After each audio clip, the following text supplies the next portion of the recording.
a training facility in Irvine is what it was. It was Orange County sheriffs that died in a training exercise down there, and that was also in 2024. But to my knowledge, this is the first time that we've seen any sort of injuries resulting in a fatality at this particular facility here in East LA. And it appears, again, to focus on this area right there. That entire parking lot has been roped off, and we have seen some debris on the ground there, shattered windows and what of the vehicles involved. And I'm reading on the facility's website that it looks like those could potentially be bomb squad vehicles in that area. Do we know at this point if they were handling any type of bomb-making materials, or what type of training they were doing? Yeah, we don't. Those do look like bomb vehicles or bomb squad type vehicles as well. They're far too short to be a firearms certification unit, which would look more like a big rig with a large-sized cargo area in the back, like you would see transporting those large big rigs you see on the freeway. That's what is used for firearms certification, mobile firearms certification training. Those are a lot shorter. They look like box trucks. Those certainly could be what the bomb squad uses. It's unclear right now, but certainly whatever was involved here was something that involved a very large explosion, certainly enough that unfortunately it caused 3 deputies to die from that blast. And we're also just getting word, Mark, that the FBI is now part of this investigation. Does that seem routine here? Well, the FBI has an extraordinarily well-trained bomb squad. Their bomb disposal tech and their bomb investigation teams are the best in the United States. So we have a very large FBI contingent here based out of the federal building down on Wilshire Boulevard in West LA. If they are responding, their bomb squad, their bomb techs here, that will be basically an elite investigation force. Also, if they need any sort of a diffusal of any sort of unexploded devices here, the FBI bomb squad also would be an expert at doing that as well. Have we seen any type of statement or anything from Sheriff Robert Luna at this point? Just even something brief of what's gone on? It seems interesting to me that we learned about this about an hour ago, that something had occurred at this facility. And obviously our reporters are working to confirm a lot of this information. Mark's working to confirm a lot of this information through his sources. But have we seen any type of official word from the Sheriff's Department itself while the Attorney General of the United States is posting on social media?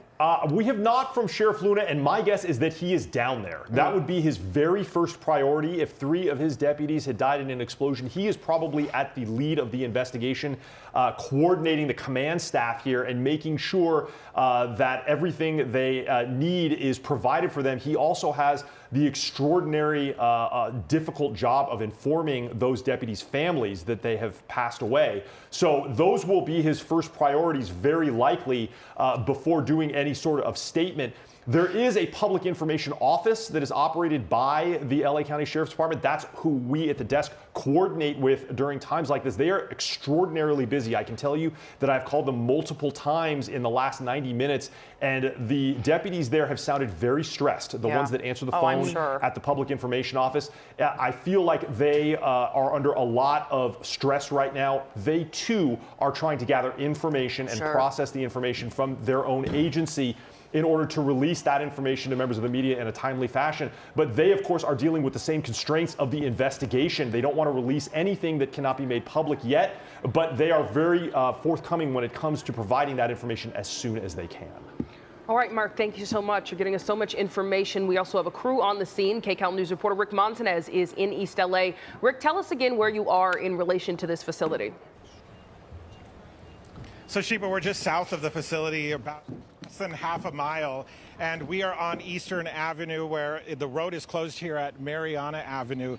You see the Sheriff's Department out here. CHP was out here. They left. Another CHP cruiser came through. This is where we're seeing a lot of the emergency vehicles that are heading up into the LA Sheriff's Department headquarters up here. Also, we've seen several people leaving and some county vehicles leaving from this area. So I was talking with several people who work nearby. Some of them, most most of them, I should say, did not hear any sort of explosion this morning, but 2 women were telling me they work in a warehouse where there's a lot of heavy machinery, so likely the sound was just muffled for them, but they did hear that they may ultimately be evacuated as the Sheriff's Department's still figuring out what exactly is happening, if there are any other unstable explosives or anything like that up at the facility.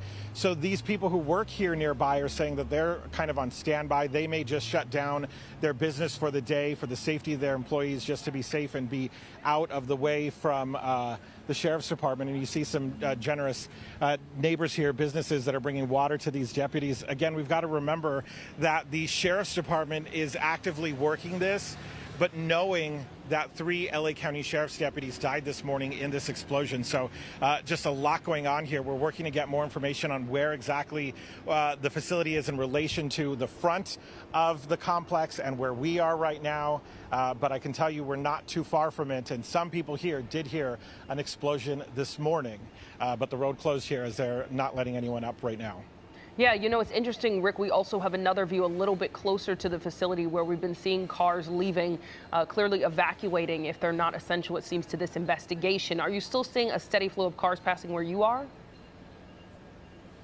Yeah, we are. We're seeing every so often, we're seeing a few more cars come out of the facility coming, again, it's to the north of us, so driving south here on Eastern Avenue. And for anybody who has not been up there, again, this is a very large complex and it's quite a bit off of the road, so and up at the top of the hill. So it takes a bit to get there. So that's telling when you see that they're trying to get people away from there. They're keeping us this far back, even though if we were up much closer, it's still quite a ways off the road to get into that complex to where this incident happened this morning. Yeah, and we see more people gathering around you. I'm sure people in the neighborhood are just, you know, many of them, as you said earlier, heard that explosion. Tell us more about people who are telling you about what they heard. Yeah, I was talking to a few people who were here at the business. They said some of their coworkers inside were able to hear some sort of blast this morning, that it wasn't terribly loud. But again, they're inside these buildings. So for some of them, if there's noise inside work, they can't necessarily hear it, but they can also, that's again telling of how loud it may have been for some of these workers, that they heard something even though they were inside their office building at a considerable distance away from where this happened. That complex, I want to point out again, on a hilltop. So all of us, we are down from where that area is. We appreciate your insight. We'll check back in with you in just a bit. We are getting reaction from local officials. LA County Supervisor Catherine Barger just issued the following statement on this tragedy. She says, quote, "I am heartbroken to hear of the terrible tragedy that has unfolded today at an LA County Sheriff's Department facility. I'm closely tracking the situation as we learn more about what occurred and the condition of those affected." And then we have another continued statement from Supervisor Barger saying, "My heart is heavy and my thoughts are with the brave men and women of the Sheriff's Department during this difficult time. We stand with them and their families as they navigate the hours and days ahead." And Supervisor Hilda Solis is just releasing this statement saying, quote, "I am deeply saddened by the tragic incident that occurred this morning at the Los Angeles County Sheriff's Department in the training facility in East Los Angeles. My heart goes out to the families, friends, and colleagues of the 3 individuals who lost their lives in what appears to have been a devastating explosion." You know, I do think about, I think about Catherine Barger, who's been through the fires, has been at the forefront of a lot of the ICE raids that have happened in her district. And now to have this type of situation unfolding, just such a tragedy of these 3 law enforcement officers. Robert Luna, the Sheriff Robert Luna, just last night discussing some of the Department of Justice and the turmoil going on within the department of being asked for certain documents and that type of thing, his focus being there for that, to now have to turn his attention to this right now. It's just been a lot for the county. And just a chaotic morning. There's still so many questions here about exactly what happened, if the facility is safe for those who are still there. Of course, this investigation continues, and we know that 3 deputies were killed. But as Rick Monson has said, he's still seeing people evacuate from this area. I'm sure there's so much fear for people who are nearby, whether they are at threat, which we haven't gotten an official word from the sheriff's office of what they want people in the area to do. But as we've heard from Rick, a lot of people nearby did hear that explosion to varying levels of intensity depending on where they were and what kind of facility they were inside of. And you think about the sound of that, to be able to hear, as Mark was reporting a little bit earlier, that people were saying that they were indoors when they heard this explosion. While it may not be very far away in terms of mileage to the facility, you can see it's a very complex facility with lots of different hillsides and things of that nature as people try to get in and out of this particular area. So it's one of those things. I find it interesting that we're about an hour in here. There must still be just so much they don't know that we're not getting official information or confirmation about what exactly has taken place, other than 3 deputies have died. And obviously with the evacuation, they likely concerned that maybe there is some other type of situation that could unfold that they're having to go ahead and take a look at and make sure that everybody is safe in the surrounding area. The facility did open around 6 a.m. this morning. This happened a little bit after 8 o'clock. This morning. So it had been open a little bit more than 2 hours. So you have to imagine there were a number of employees who had showed up to work. Obviously, it sounds like these deputies may have been in a training situation. So you had people actively working on the site of the facility when this did occur. Right, and since we don't have official word from the sheriff's office, as you said, the facility was already open. They could have been in a routine training exercise that has just gone wrong, or there could be something that was, planned or more nefarious. We really haven't gotten word on that, but let's get over to our Mark Liu. What are you hearing now, Mark? Well, I'll tell you, in the absence of a statement so far from the LA County Sheriff's Department, one of the things that we've been doing here at the desk, the work that we do, is to be able to listen to the radio traffic of LA County Sheriff's deputies and LA County Fire as they were responding to this. We have a system here at the desk that allows us to record and play back radio traffic in real time as it happened. And, when this initially was called out on the scanner at 7:27 this morning, it was a very, very small piece of radio traffic to LA County Fire that essentially said there's been a report of an explosion at the LA County Sheriff's Training Facility, and that was it. There was really not a lot of alert regarding this, probably because people weren't really sure exactly what had happened here. But I can tell you that for the next 35 to 40 minutes on the LA County Sheriff's frequencies, there were multiple requests over 35 to 40 minutes of more and more units to respond to the facility, including supervisors, lieutenants, units that were perhaps from out of the area to respond,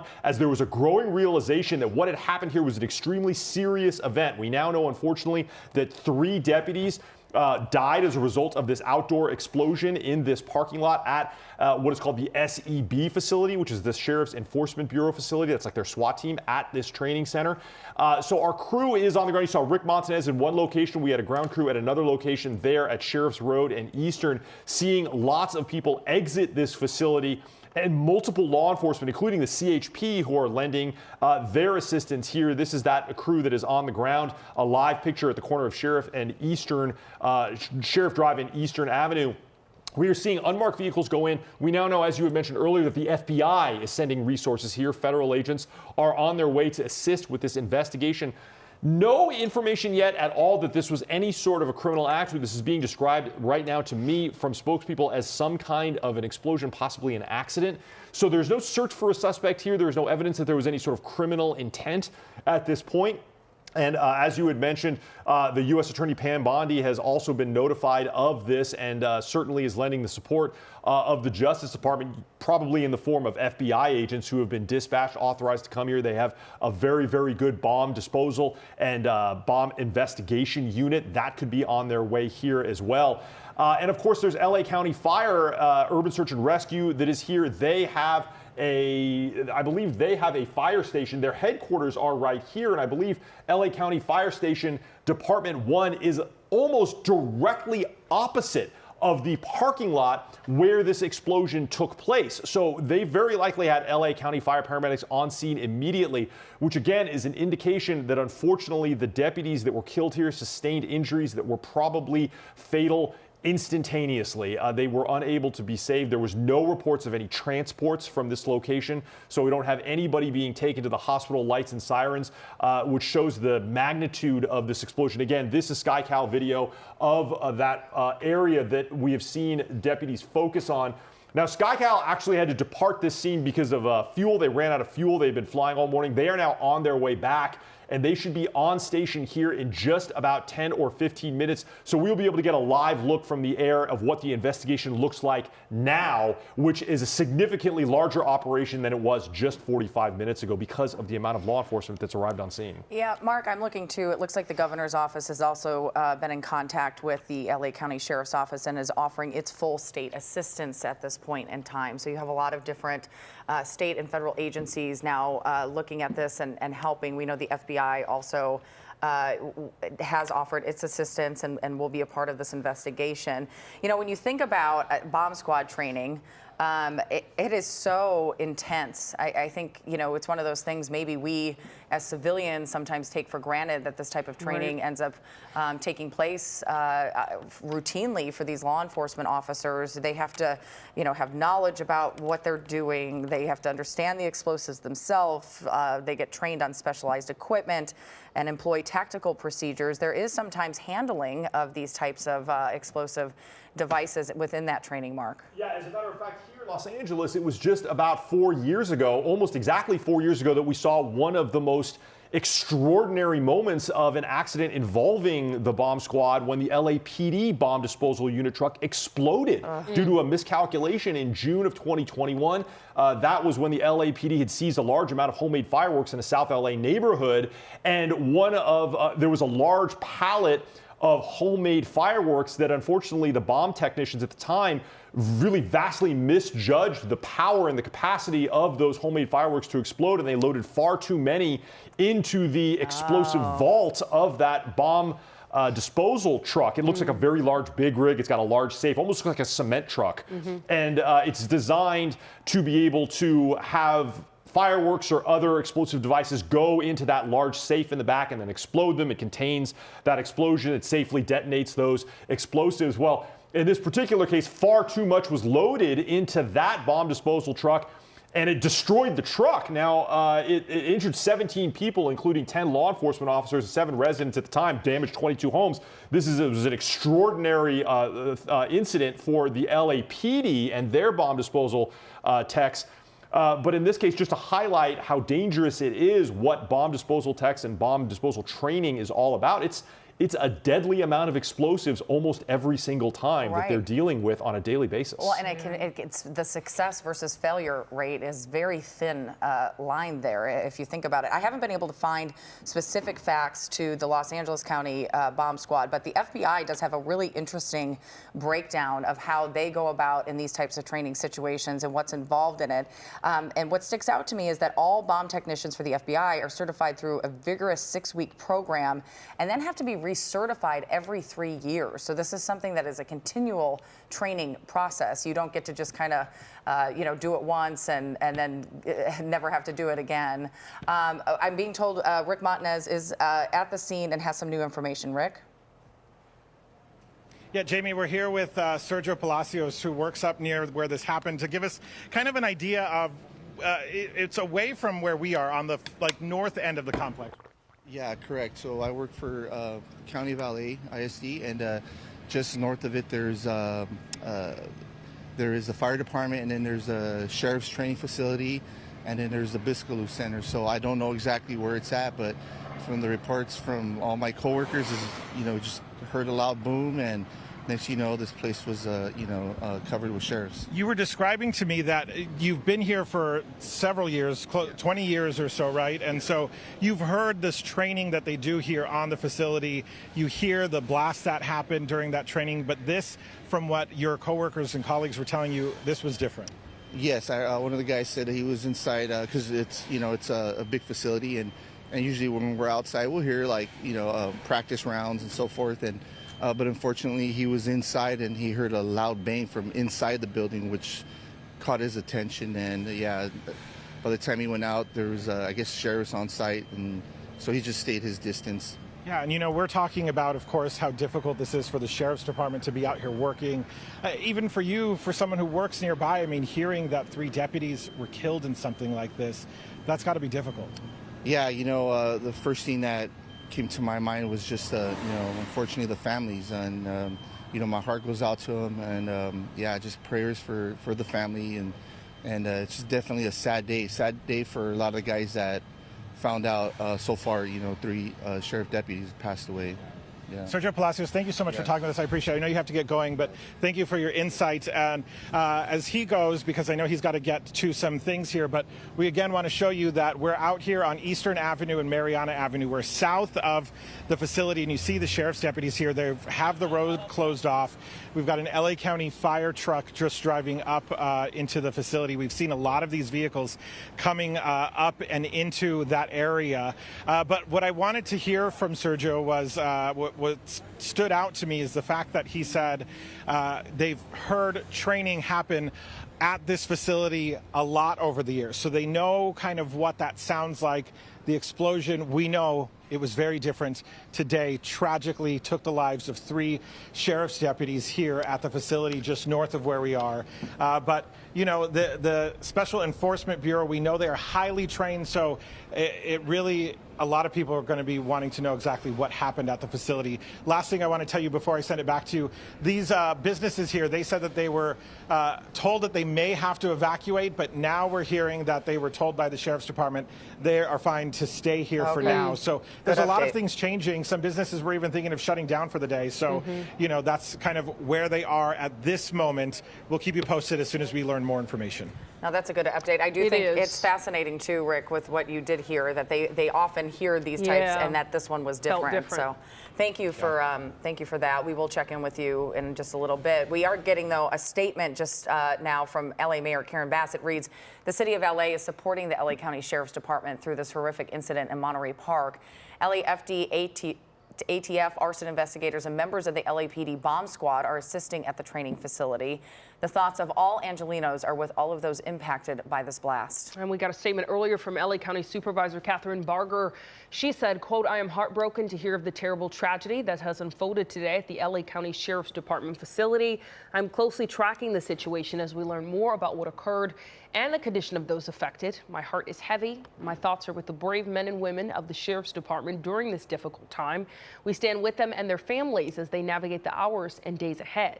And Supervisor Hilda Solis just released this statement saying, I'm deeply saddened by the tragic incident that occurred this morning at the Los Angeles County Sheriff's Department Biscali Training Academy in East Los Angeles.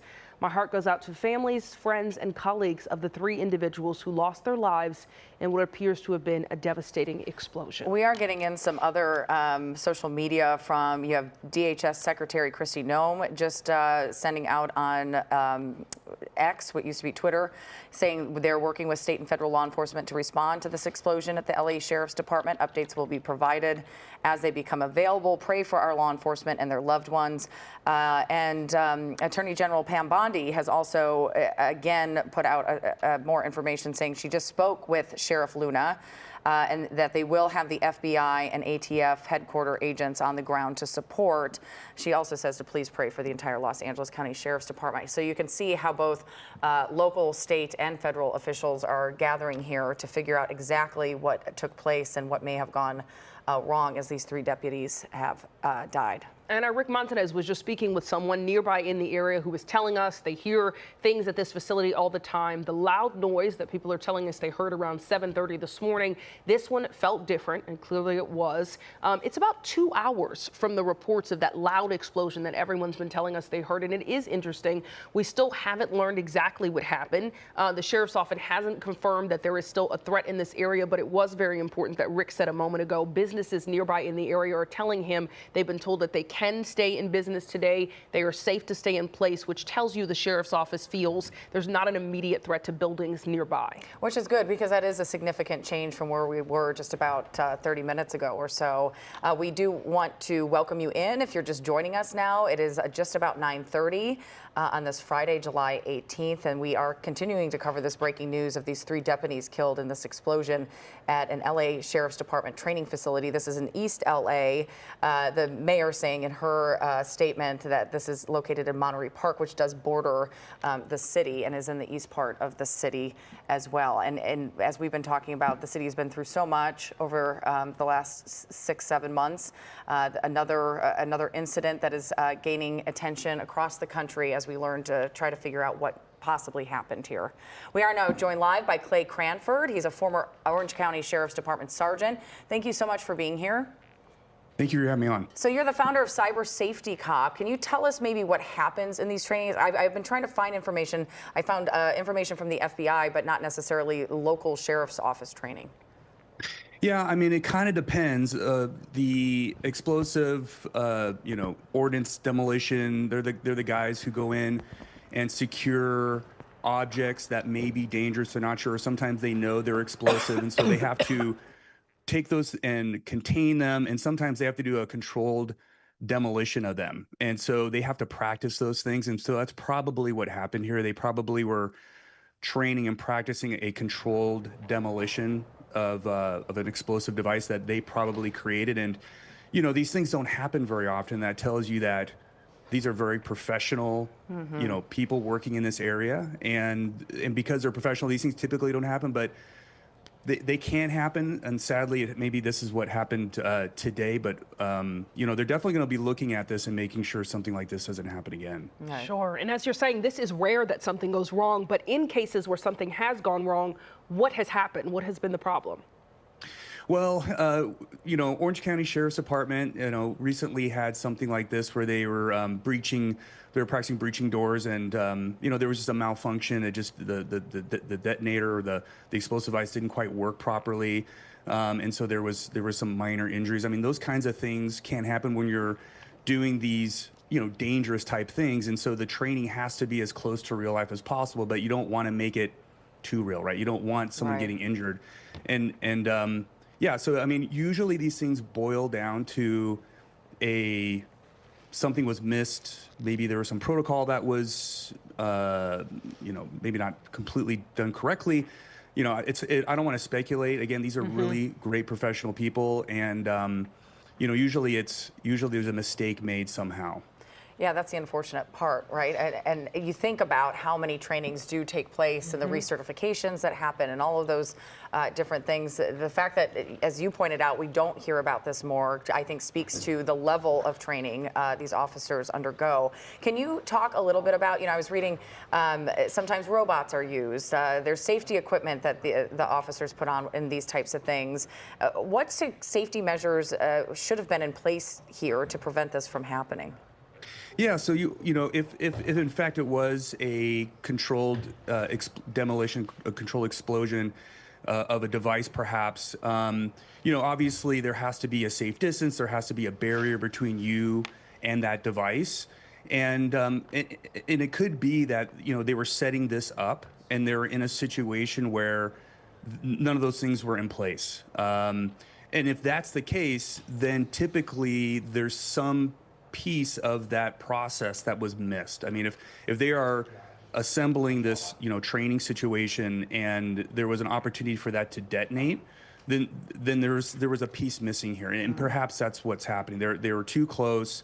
There wasn't a barrier between them and the device, and perhaps that's what happened. Yeah, and it's so tragic. 3 sheriff's deputies lost their lives this morning. It is a reminder, I think, though, for the general public of how dangerous this task is, this job they take on is. Tell us more about what kind of sheriff's deputies work in a facility like this. Well, they're going to be people who are highly motivated, highly trained, and usually people in this particular area are handpicked. So they're going to be people who have showed an aptitude to these types of things. Obviously, it takes a special person to want to get close to an explosive device. I mean, obviously they use robots and other things, but I mean, you need to have a certain level of being comfortable that close. That's not something I was ever interested in doing. But I've gone through explosive training classes, and it gave me a really profound respect for these devices, and that you think you might be far enough away when these things go off, you may not be. It's really beyond kind of what we see in the movies or what we kind of understand how these things work. It's very kinetic, and unfortunately, if you are not behind something that's going to stop that or far enough away, then you might be injured or worse. To me, when you hear of an explosion, I was saying earlier, you kind of immediately want to see just how big the explosion was, if it had damaged vehicles, buildings, that type of thing. In this case, it looks like it's a relatively small area, which is a good thing. Still tragic. We've lost 3 deputies. Does that tell you anything in terms of just how big this explosion was? Well, no, I mean, that's kind of the reality. I think we have the general public have a perception about what these things look like based on what we see in movies. Right. And really, in real life, a small, it kind of depends on the compound that they're detonating, but there's a lot of energy. It's propelling, maybe some shrapnel, faster than, thousands of feet per second. So it's like being shot at by a gun. I mean, it's but in 360 degrees. So it's very different than I think what people understand. Again, the farther away you are, the safer you're going to be and behind a barrier. So if you can see it, it can see you. That was something they told us all the time in these situations. And again, if you're up and close and you are handling these things, you're so close that a relatively small explosive device, it can be fatal. Yeah, and Clay, we haven't gotten word from the sheriff's office, of course, on details of this explosion or whether there's any continuing threat to the area. But our reporter Rick Montanez was speaking with people and business owners nearby just a few moments ago and told us some of those business owners were told by officials that they were fine to stay in the area. What does that say to you? Well, it tells me that, it is appearing to be what we think it is, which is a training accident, that there's not an ongoing threat. And if it was an ongoing threat where maybe if you had somebody, an actor planting a bomb and detonating it, which of course there's no indication of this whatsoever, then you might be concerned about secondary devices, and that would be a case where you'd want people to shelter in place. And clearly that's not what's going on here, but those are good questions to be asking in these situations. But it appears from the initial report that they know exactly why this happened. I mean, in terms of the circumstances, now we need to understand, why it happened. Yeah, and I think that is something that will be at the forefront of people's minds as this investigation kind of continues. We are only about, an hour and a half in. Is this kind of where you expect us to be in terms of the investigation? Yeah, absolutely. They're going to shut down that area. They're going to have a nice big perimeter to make sure that they can collect all the evidence and truly understand what's happening. And I'm sure these facilities have CCTV, so that's going to be very helpful. True. But there'll be a very detailed investigation here. And when these things happen, and thank God they don't happen very often. When your law enforcement are training to protect you, the public, even those training situations are not safe. I mean, they're putting themselves in the line of fire literally every day in multiple different types of situations. So we just need to make sure, again, when they look at this, there's going to be a very extensive debrief and making sure that procedures are in place so that this can't happen again. How does this end up impacting, other people at the training facility? I have to imagine, as we said, this is pretty rare that this has occurred right now. But now that this has taken place and there are 3 deputies who have died, can you speak to kind of the psychological impact to the rest of the facility, which is a very large facility? Yeah, it's a tremendous blow, especially in those training facilities. These are people you're working with every day. I worked in the training facility with my department, and so these are your family. You see them every day, and when you lose someone like that, it's sudden and it's heartbreaking. It disturbs you to the core, and every police officer, every sheriff's deputy is going to be feeling this, and especially one life is one too many, but 3. It's hard to wrap your brain around the emotional toll that this is going to have for the people who work in that facility, who work with those great people every day. And then just by and large, you just, as a law enforcement officer, and you put on your uniform every day, you just remind yourself, they're like, wow, not every day is guaranteed for you when you go out and you do that job. And an important reminder today for the public that is what our sheriff's deputies and law enforcement are doing for us. Clay, we appreciate your insight so much as we follow what's happening, this tragic incident this morning where 3 sheriff's deputies lost their lives. Thank you for being with us. Thank you. God bless those guys. Yes, absolutely, and their families. Let's go ahead and get a check now with Mark Liu. Mark, what new information have you learned? Well, KCAL is now back overhead. They have completed their refueling mission at Van Nuys Airport and arrived overhead. And now what we are seeing here at the center of your screen is certainly a member of one of the bomb disposal technicians, one of the bomb disposal teams that is here. This is one of the technicians. They are approaching what I did suspect to be the focal point of this explosion, and it's this large box truck that is here. Now, KCAL had made several orbits before, and I just spoke with a member of the crew of KCAL, and unfortunately, there are bodies there on the ground. They do appear to be covered, but we're going to not show you that right now because it is a pretty gruesome scene down there of those 3 bodies. And one thing that I wanted to note is when we looked at the video, it appears that these bodies at points appear to be more than 20 feet from each other. Oh my goodness. So this This was a huge explosion. was significant enough that it appears that they were thrown quite a distance from where they were standing. These 3 bodies are not near each other. 2 of them are. They appear to be approximately 10 to 15 feet away from the right side of that van, but a third looks to be almost 25 or perhaps 30 feet away from that van. On the opposite side. They're on the opposite side of that van from the perspective that you see now. And we saw that bomb tech in that full armor, that full body armor that is so unique to bomb disposal teams, going in behind that van. Now that van appears to have side doors that open away from where we are looking. They open on what would be the passenger's side of the van. That cargo area has swing doors that open, and they do appear to be open. So it appears that the way to access that box truck would be to go in from those side doors. So it could be what that bomb tech is now looking at, to look inside there. We also did see a very emotional moment just a few moments ago when members of the LA County Sheriff's Department embraced each other as they approached this scene. So they are going through, of course, the heartbreaking loss of knowing that 3 of their co-workers and their team members have now died in this accident.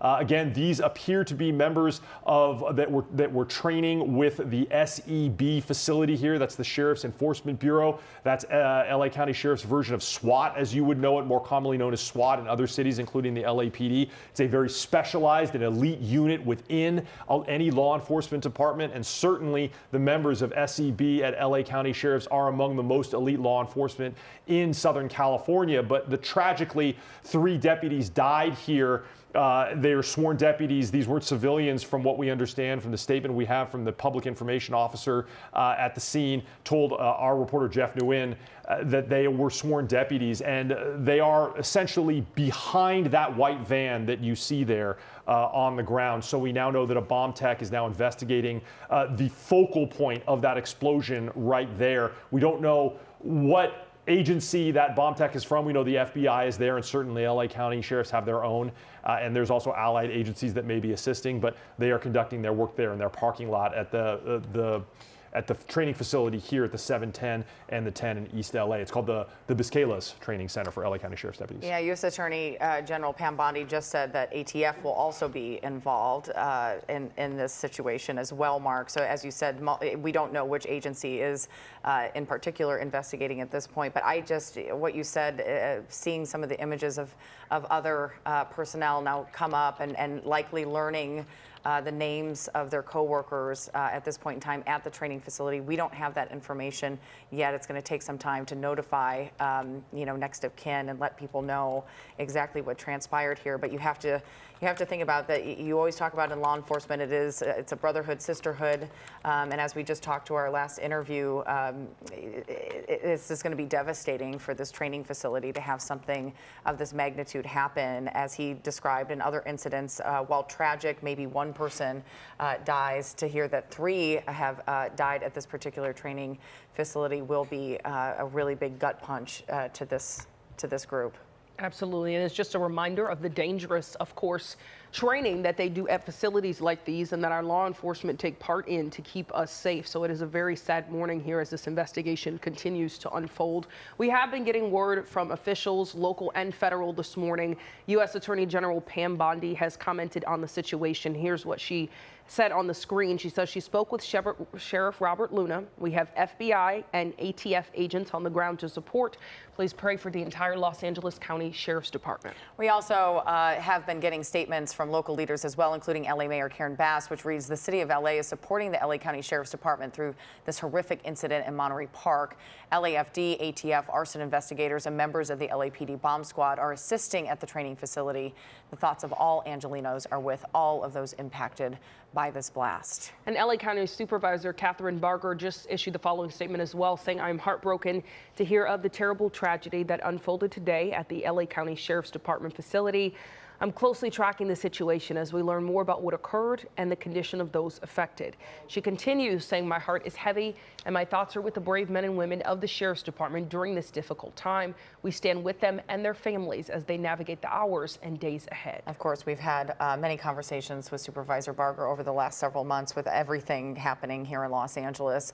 Supervisor Hilda Solis just released this statement. I am deeply saddened by the tragic incident that occurred this morning at the Los Angeles County Sheriff's Department training facility in East Los Angeles. My heart goes out to the families, friends, and colleagues of the 3 individuals who lost their lives in what appears to have been a devastating explosion. Now here's a post from Alex Villanova. He's the former LA County Sheriff who ran the department from 2018 to 2022.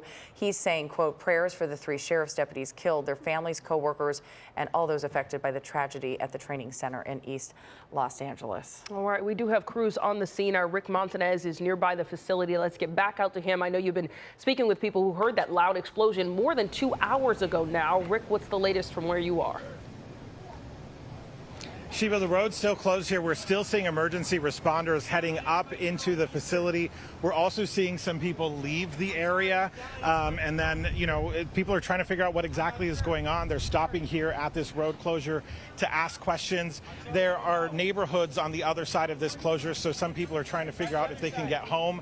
One man was telling me his grandmother usually takes the bus through this way to get home, so he was concerned. Of course, there hopefully will be some detours in the area, but people are still just trying to figure out what's going on. Of course, with this large-scale investigation and potential for any more danger at this facility, certainly they are keeping people away. They're even keeping us news crews away when a lot of times we do get special access to get closer to certain situations. But when it is a matter of safety, we certainly stay further back, which is what's happening here. So you see some of the sheriff's deputies who are doing their work, trying to talk to people who are trying to get through here.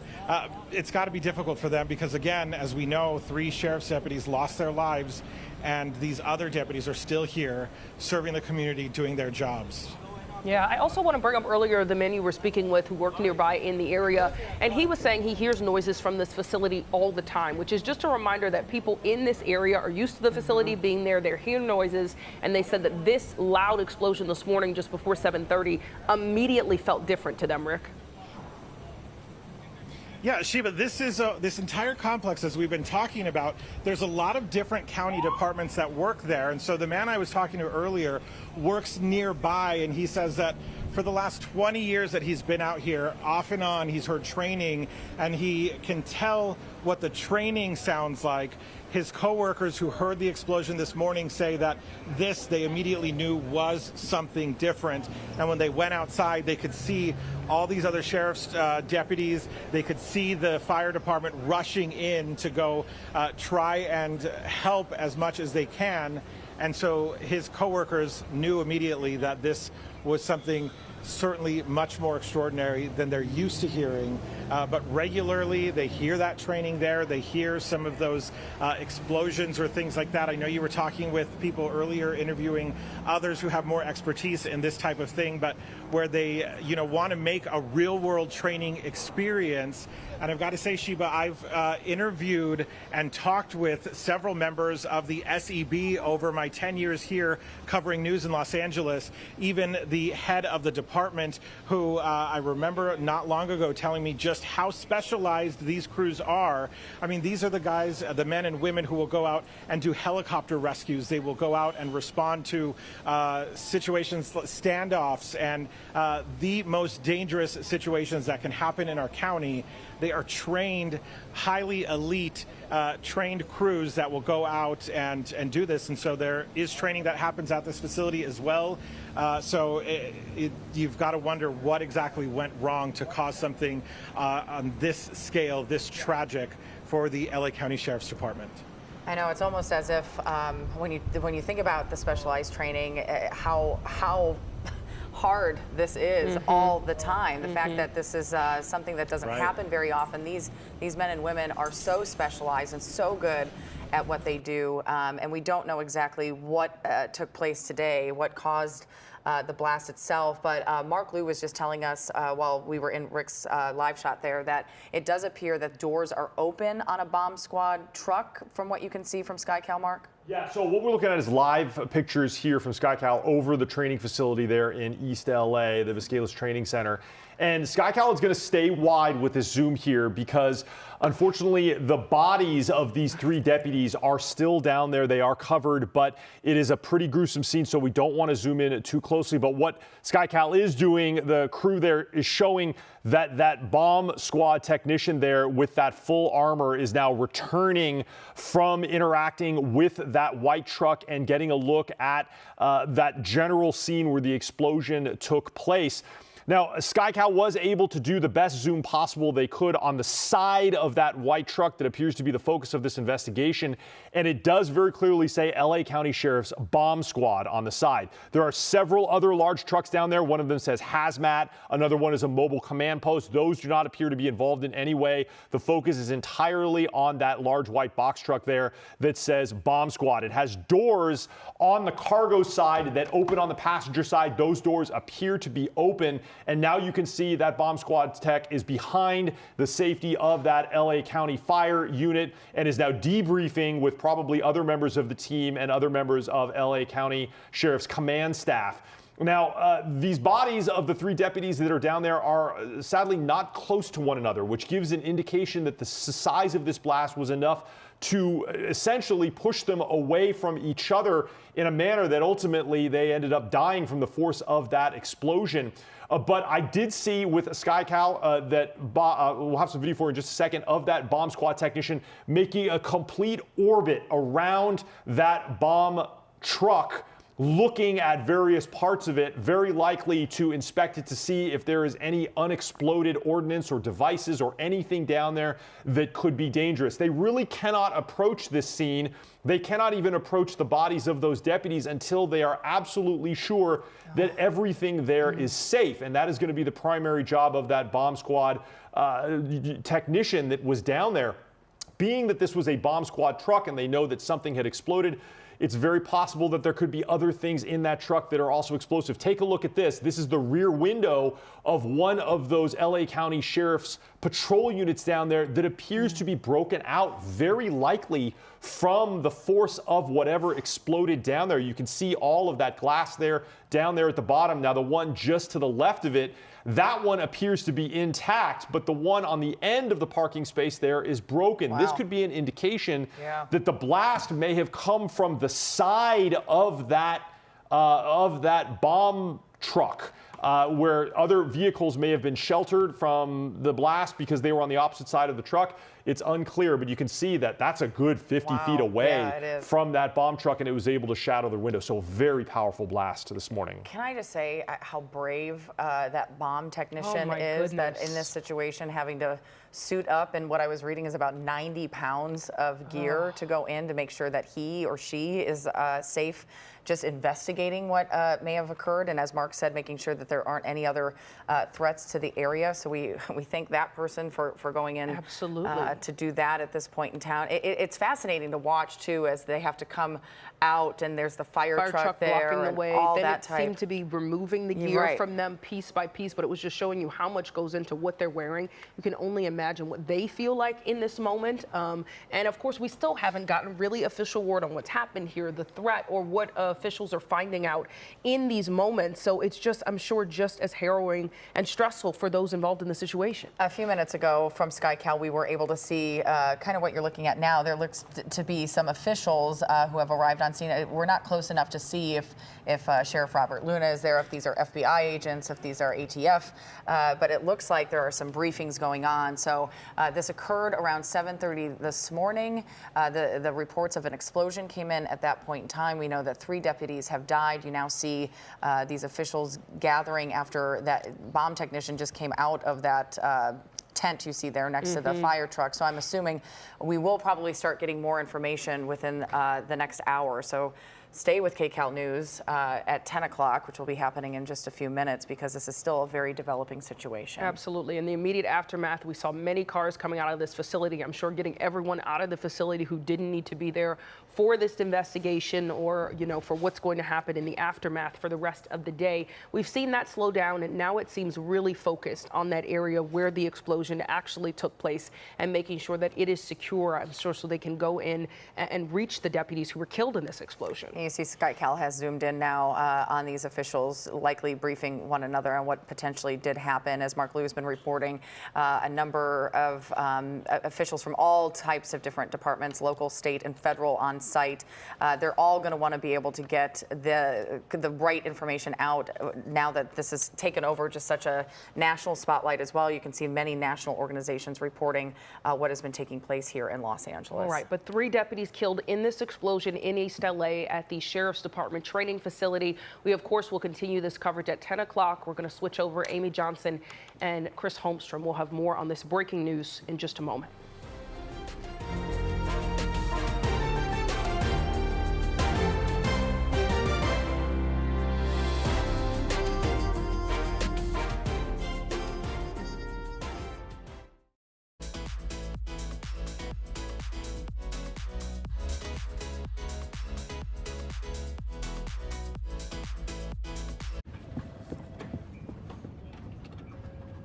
Stamps.com gives you the freedom and flexibility you need to run your business.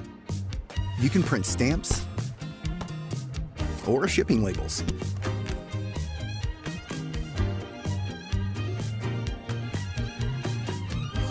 and schedule pickups that fit into your day.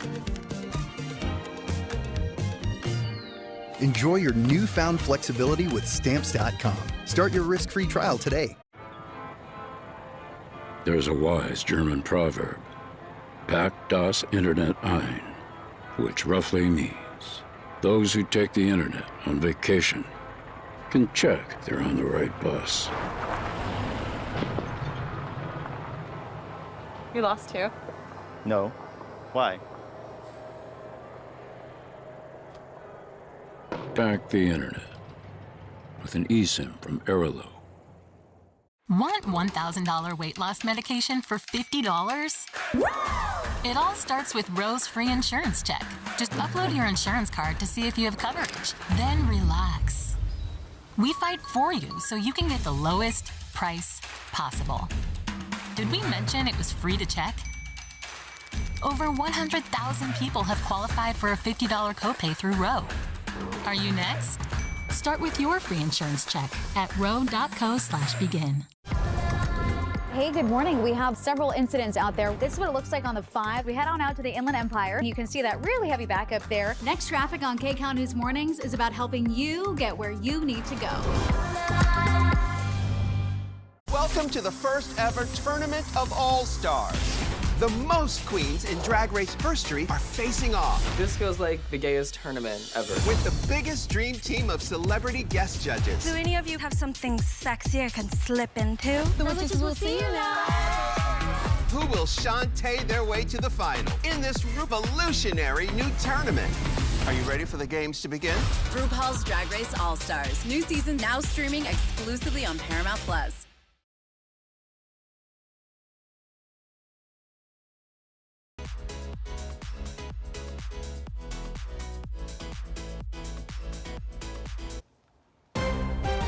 Welcome to KCAL News at 10. I'm Amy Johnson. And I'm Chris Holmstrom. We're continuing to follow breaking news this morning.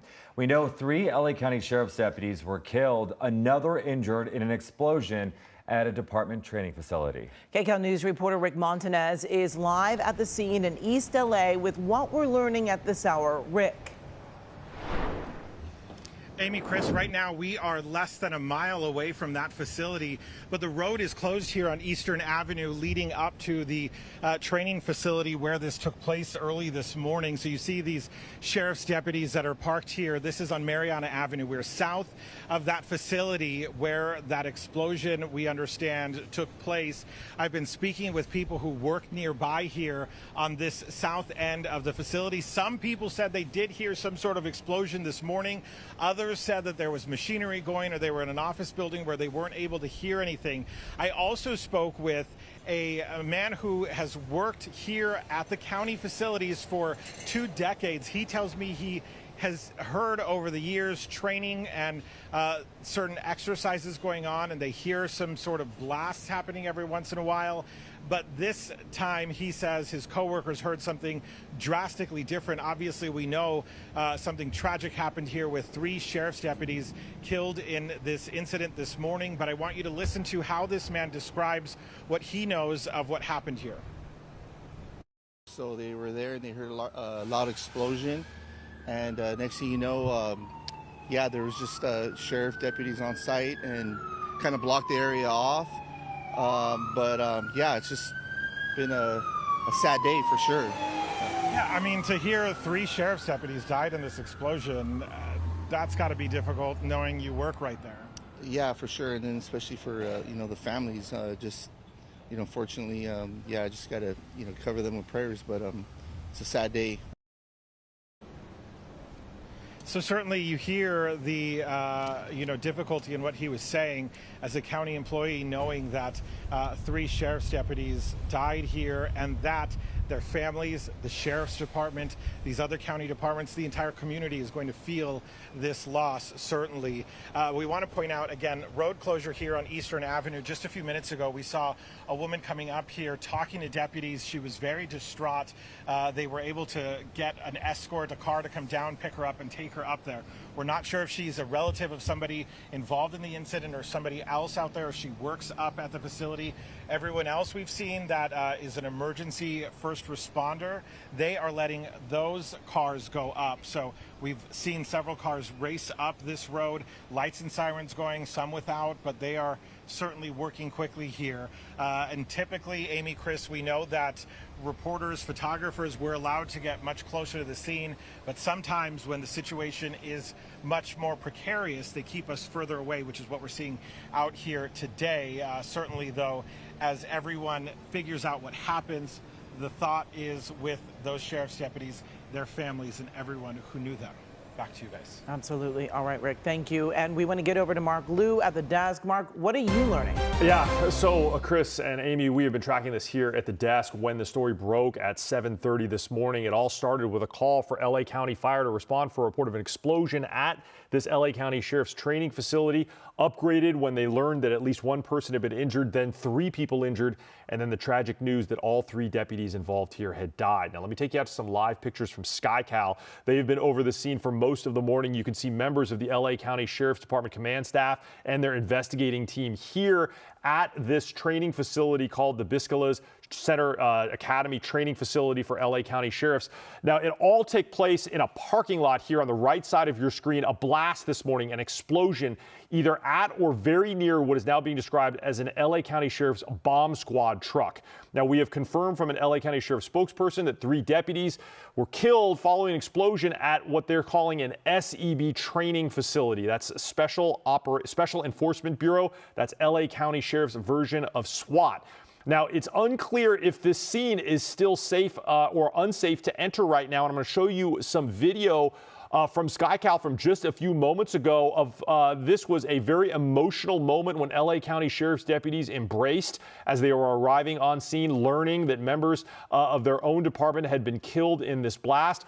Now, federal agents are now on scene as well, lending their support. It's unclear if this is a member of the FBI's bomb disposal team or if it's part of LA County Sheriff's, but they are now the ones who are approaching what is the scene of this explosion. We believe it is on the right side of that large box truck you see there. The logo on the side of that box truck says LA County Sheriff's Bomb Squad, and you can see that very heavily armored member of the bomb disposal team is doing a very careful inspection of that vehicle. We saw him with KCAL go all the way around it.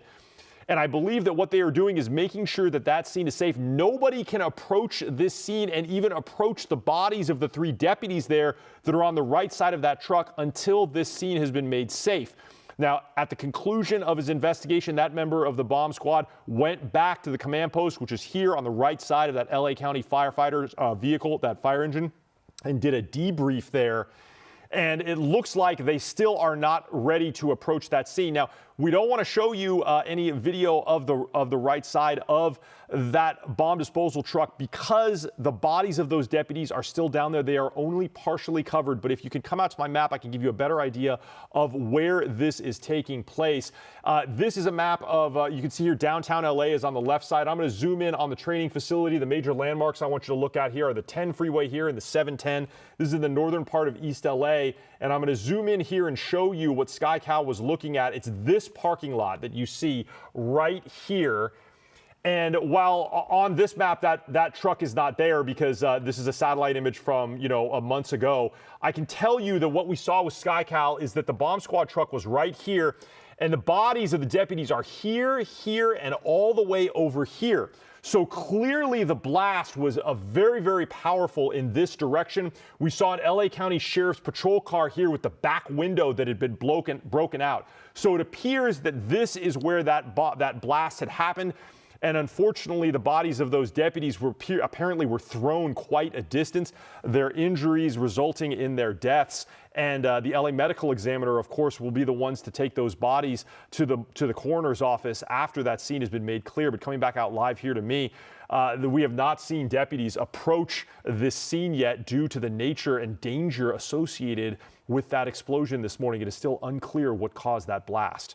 That's it here from the desk. I'll send it back to you. Yeah, Mark, I want to go back to that picture that you just showed of the map right there, the parking lot. Is it common for them to do training exercises like this in the parking lot? Because if you're looking at this image, it looks like there's other vehicles and other civilian cars that are in there as well. Yeah, so this entire facility is a training facility. I'm going to show you how big this campus is. I mean, this is actually multiple first responders train here. We've got LA County Sheriffs. They have fleet management down here. That's LA County Fire Station number 1. LA County Fire Headquarters is here, and this entire facility here is also LA County Sheriff's training.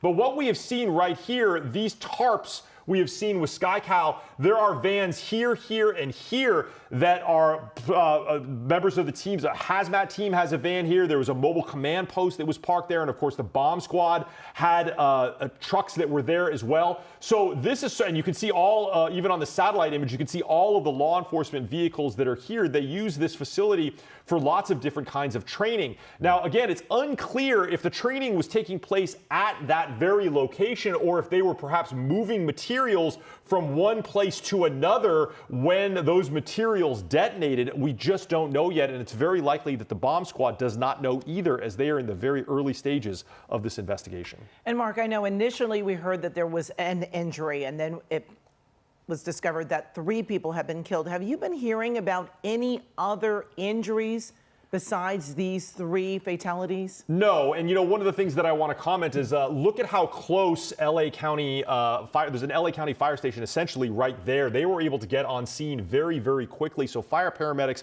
were able to assess the situation very, very fast. But there are no other reports of any injuries. This happened at 7:27 a.m., so it's unclear how many people were in that parking lot at the time that this happened. But the entire facility was immediately evacuated. We saw that with our crew that was on the ground. We had a crew that was over at this location right here. This is Sheriff's Road, and this is Eastern Avenue.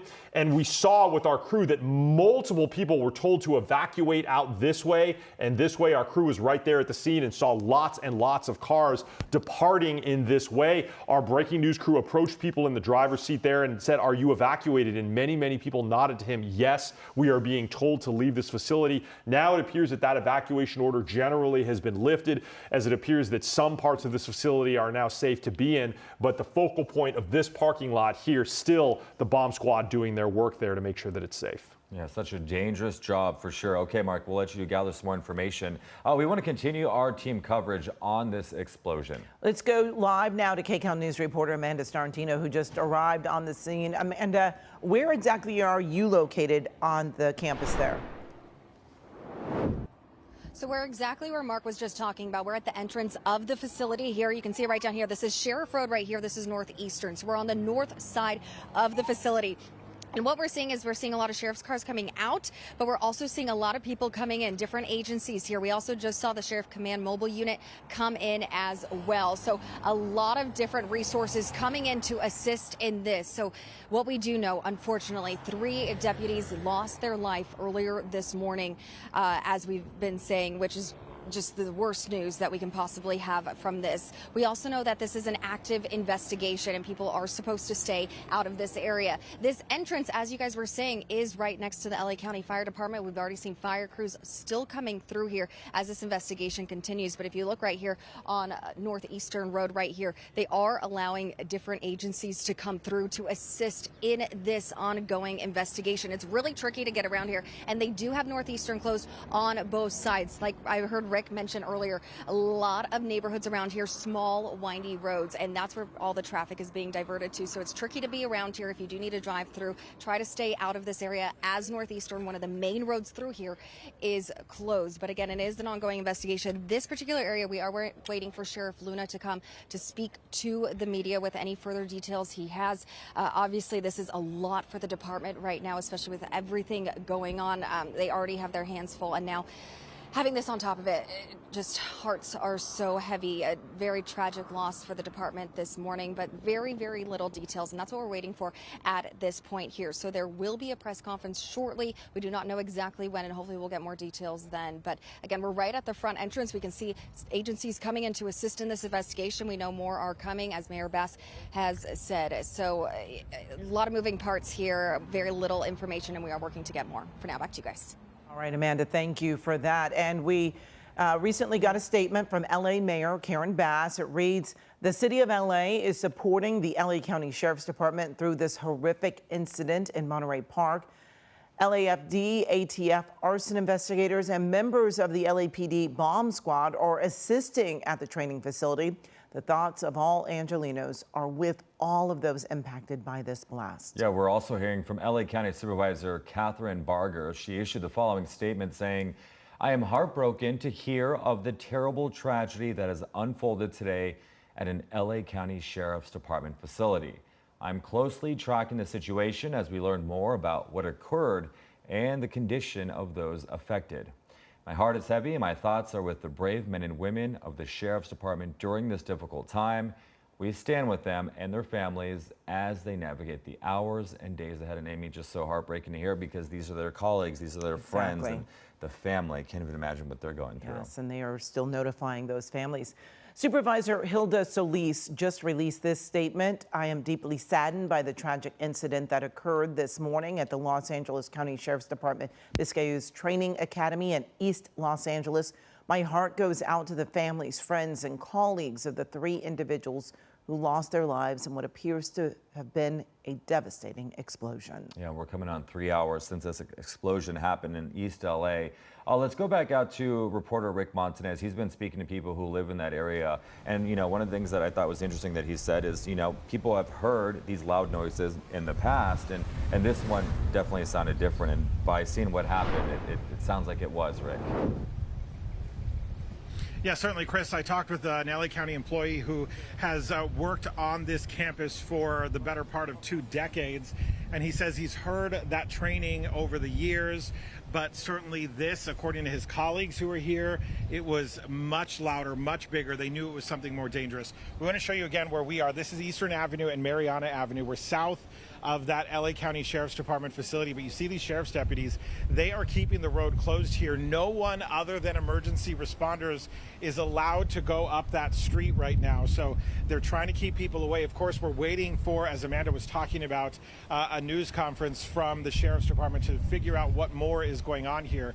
because we're also trying to understand what is happening at that facility. Is there still a danger pertaining to explosives?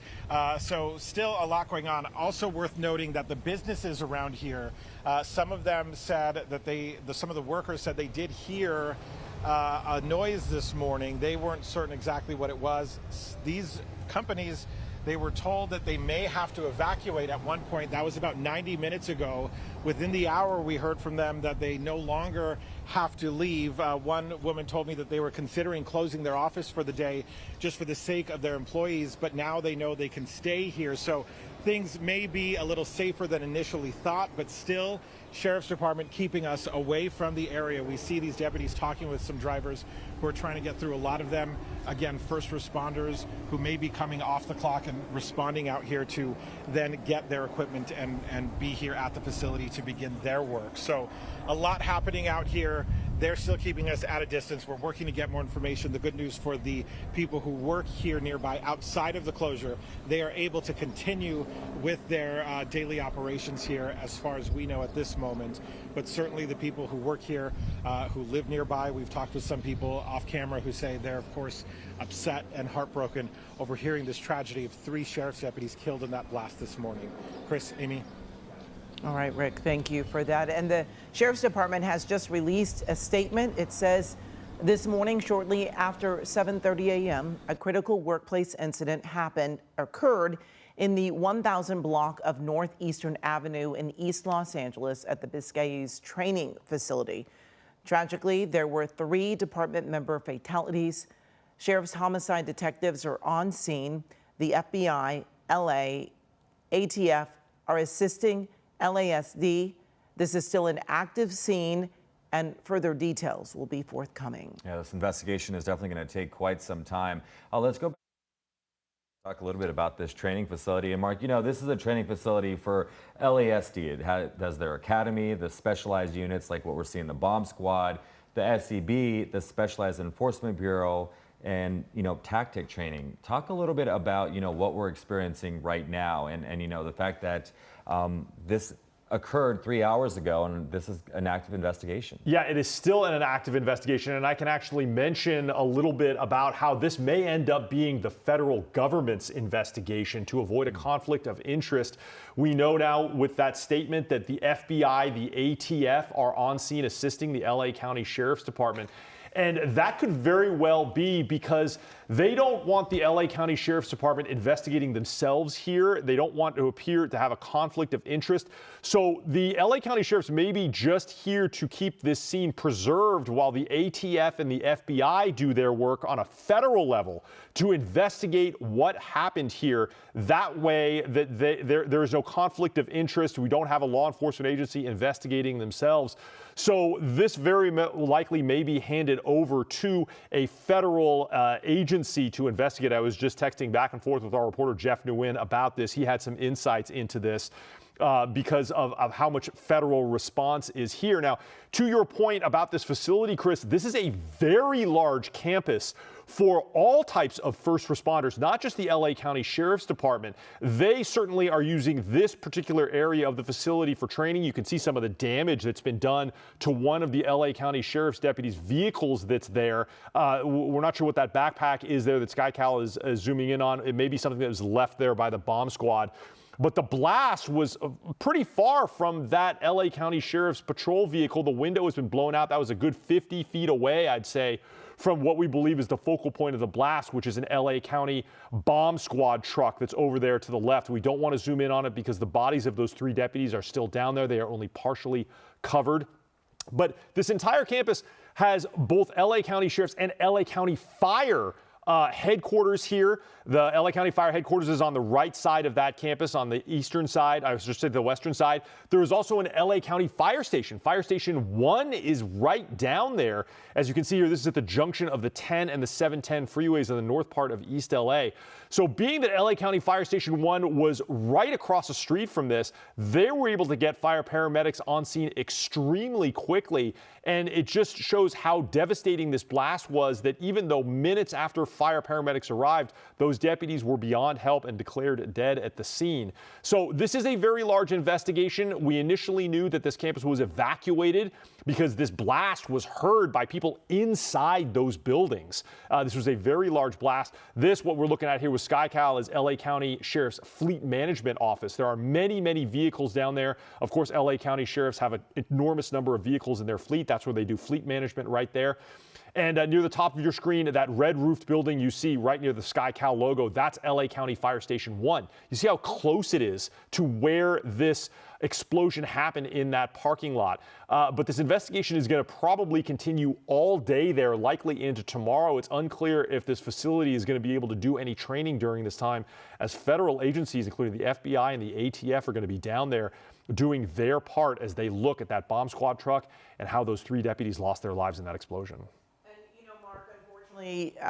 We know that this training happens. They use, live firearms. And unfortunately, we've heard of other incidents in the last few years of other training facility incidents. I remember there was a trailer, it seems like maybe 2 years ago or so, where they were doing some firearm training, where there was an incident, maybe a fire, if I'm remembering correctly. I think a deputy got hurt or died in that one. That's exactly correct. Your memory is correct. And it actually was not that long ago. It was in October of 2023 in Castaic, where a deputy was doing training at the Castaic station up there in a completely different way. This was a firearms certification training operation. The LA County Sheriffs asked their deputies to do firearms certification, marksmanship certification every so often. And instead of having all of their deputies go to a central facility, they have a mobile firearms certification facility. It's a big rig. The back of the big rig is essentially a shooting range. It's a small shooting range, and in that particular case,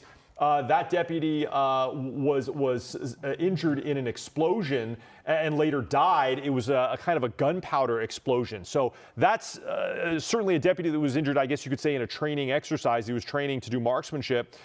Didn't involve the bomb squad in that particular case, but there was also an incident, I believe it was in Irvine, that happened down there. There were 16 members of the Orange County Sheriff's SWAT team that were hospitalized after there was an explosion at a training facility down there as well, and that happened in 2024, I believe, in March of 2024. So we have had incidences like this before, but this certainly certainly in recent memory that I can think of at this particular facility, and not members of the bomb squad or using a bomb disposal truck training. We have not seen that kind of a training accident happen before here. Yeah, I want to talk a little bit about this. So we still have a lot of questions about what's going on. We know there's going to be a news conference, but right now we're not sure what time that's going to be. That's TBD. As for what caused this, this is a fluid story, so we're getting information, minute by minute. Mark, you mentioned the parking lot. We got that. But we're not sure if this was caused by moving materials from one place to another or if this was an actual training. Have you got any confirmation on either of those? Well, LA County Sheriff's is now calling it a critical workplace incident, but a spokesperson verbally told one of our reporters, it was actually Jeff Nguyen, the same reporter that I was texting with before about this, that they were killed following an explosion at a training center, the SEB facility, the Sheriff's Special Enforcement Bureau, which is like the SWAT team. And visually with KCAL, we can see that the bodies were near that bomb squad truck. I can give you, if the director can come out to my screen again, I can give you again a visual representation of what we could see before. So this is a top-down view of the parking lot that we were dealing with, and we know that that bomb squad truck was right there. That's the focus of the investigation. It had a pair of doors that were open like that, and we saw the bodies of the deputies here, here, and here. So they were quite far from the bomb squad truck itself. I mean, the deputy that's right here is a good maybe 35, 40 feet patrol car. That was also damaged. That's a good 40 feet away. But we didn't see any damage back over in this area, and we didn't see any damage back over in this area. So it's very possible that we're looking at is an explosion that happened in this particular area right here. I'll zoom in and show you a little bit more and what we're dealing with. But it looks like the explosion happened to the passenger side of that bomb squad truck in that direction. The blast was apparently in this way. So it's unclear if the blast came from the side of the bomb squad truck or if they had just removed something from that bomb squad truck. But again, the bodies of those deputies, they were basically here and here and here. So they're going to be looking at that in terms of what happened and how it happened down there. We saw a bomb disposal technician come in this way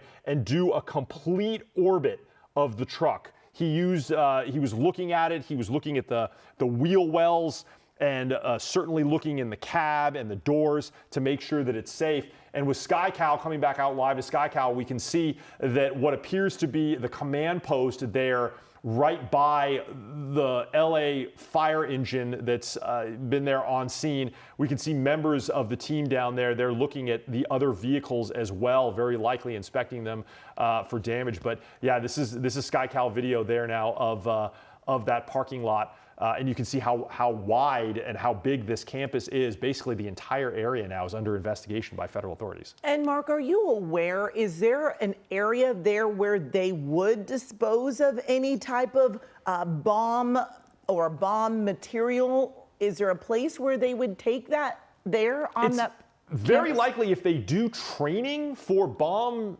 technicians and the bomb squad, they very likely have some kind of facility with which to dispose of explosive devices. We don't know exactly where that would be. They have lots of different vehicles. You know, LA County sheriffs have a mobile bomb squad disposal unit where they can go into neighborhoods. You know, very famously in 2021, the LAPD lost their bomb squad truck when they overloaded it with explosives and it detonated in a South LA neighborhood, injuring 17 people and damaging a bunch of homes. That actually took that bomb squad truck out of commission permanently. And the LA County sheriffs at the time, I remember doing a story with them that they said, look, we may have the only mobile bomb squad disposal truck now in LA, and we're going to lend it to LAPD because they just lost theirs in an explosion.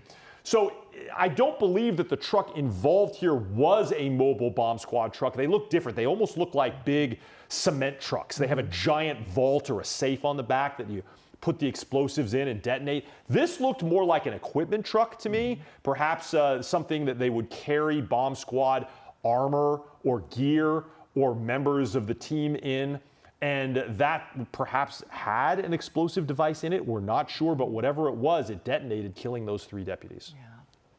Just awful to hear. All right, Mark, we'll check back in with you. Let's go back out to the scene. We got Amanda Starantino out there right now.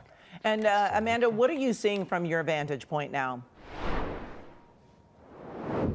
We are right at the entrance on Sheriff and Northeastern here for this training facility, and it's all blocked off to the public. They are allowing media to wait at this entrance right here. What we're seeing, though, is no one coming in unless you are part of this investigation, which we now know includes the FBI and the ATF. As Mark said, you don't want one law enforcement agency investigating itself. So this is going to be investigated now on a federal level. You also have to realize, too, it's not just a law enforcement agency. These are people who have become family as they work together every single day. So obviously it's going to be very heavy to investigate this. If you look over this way, you can see all these media crews here. Obviously a lot of attention on this case for any more information at this time.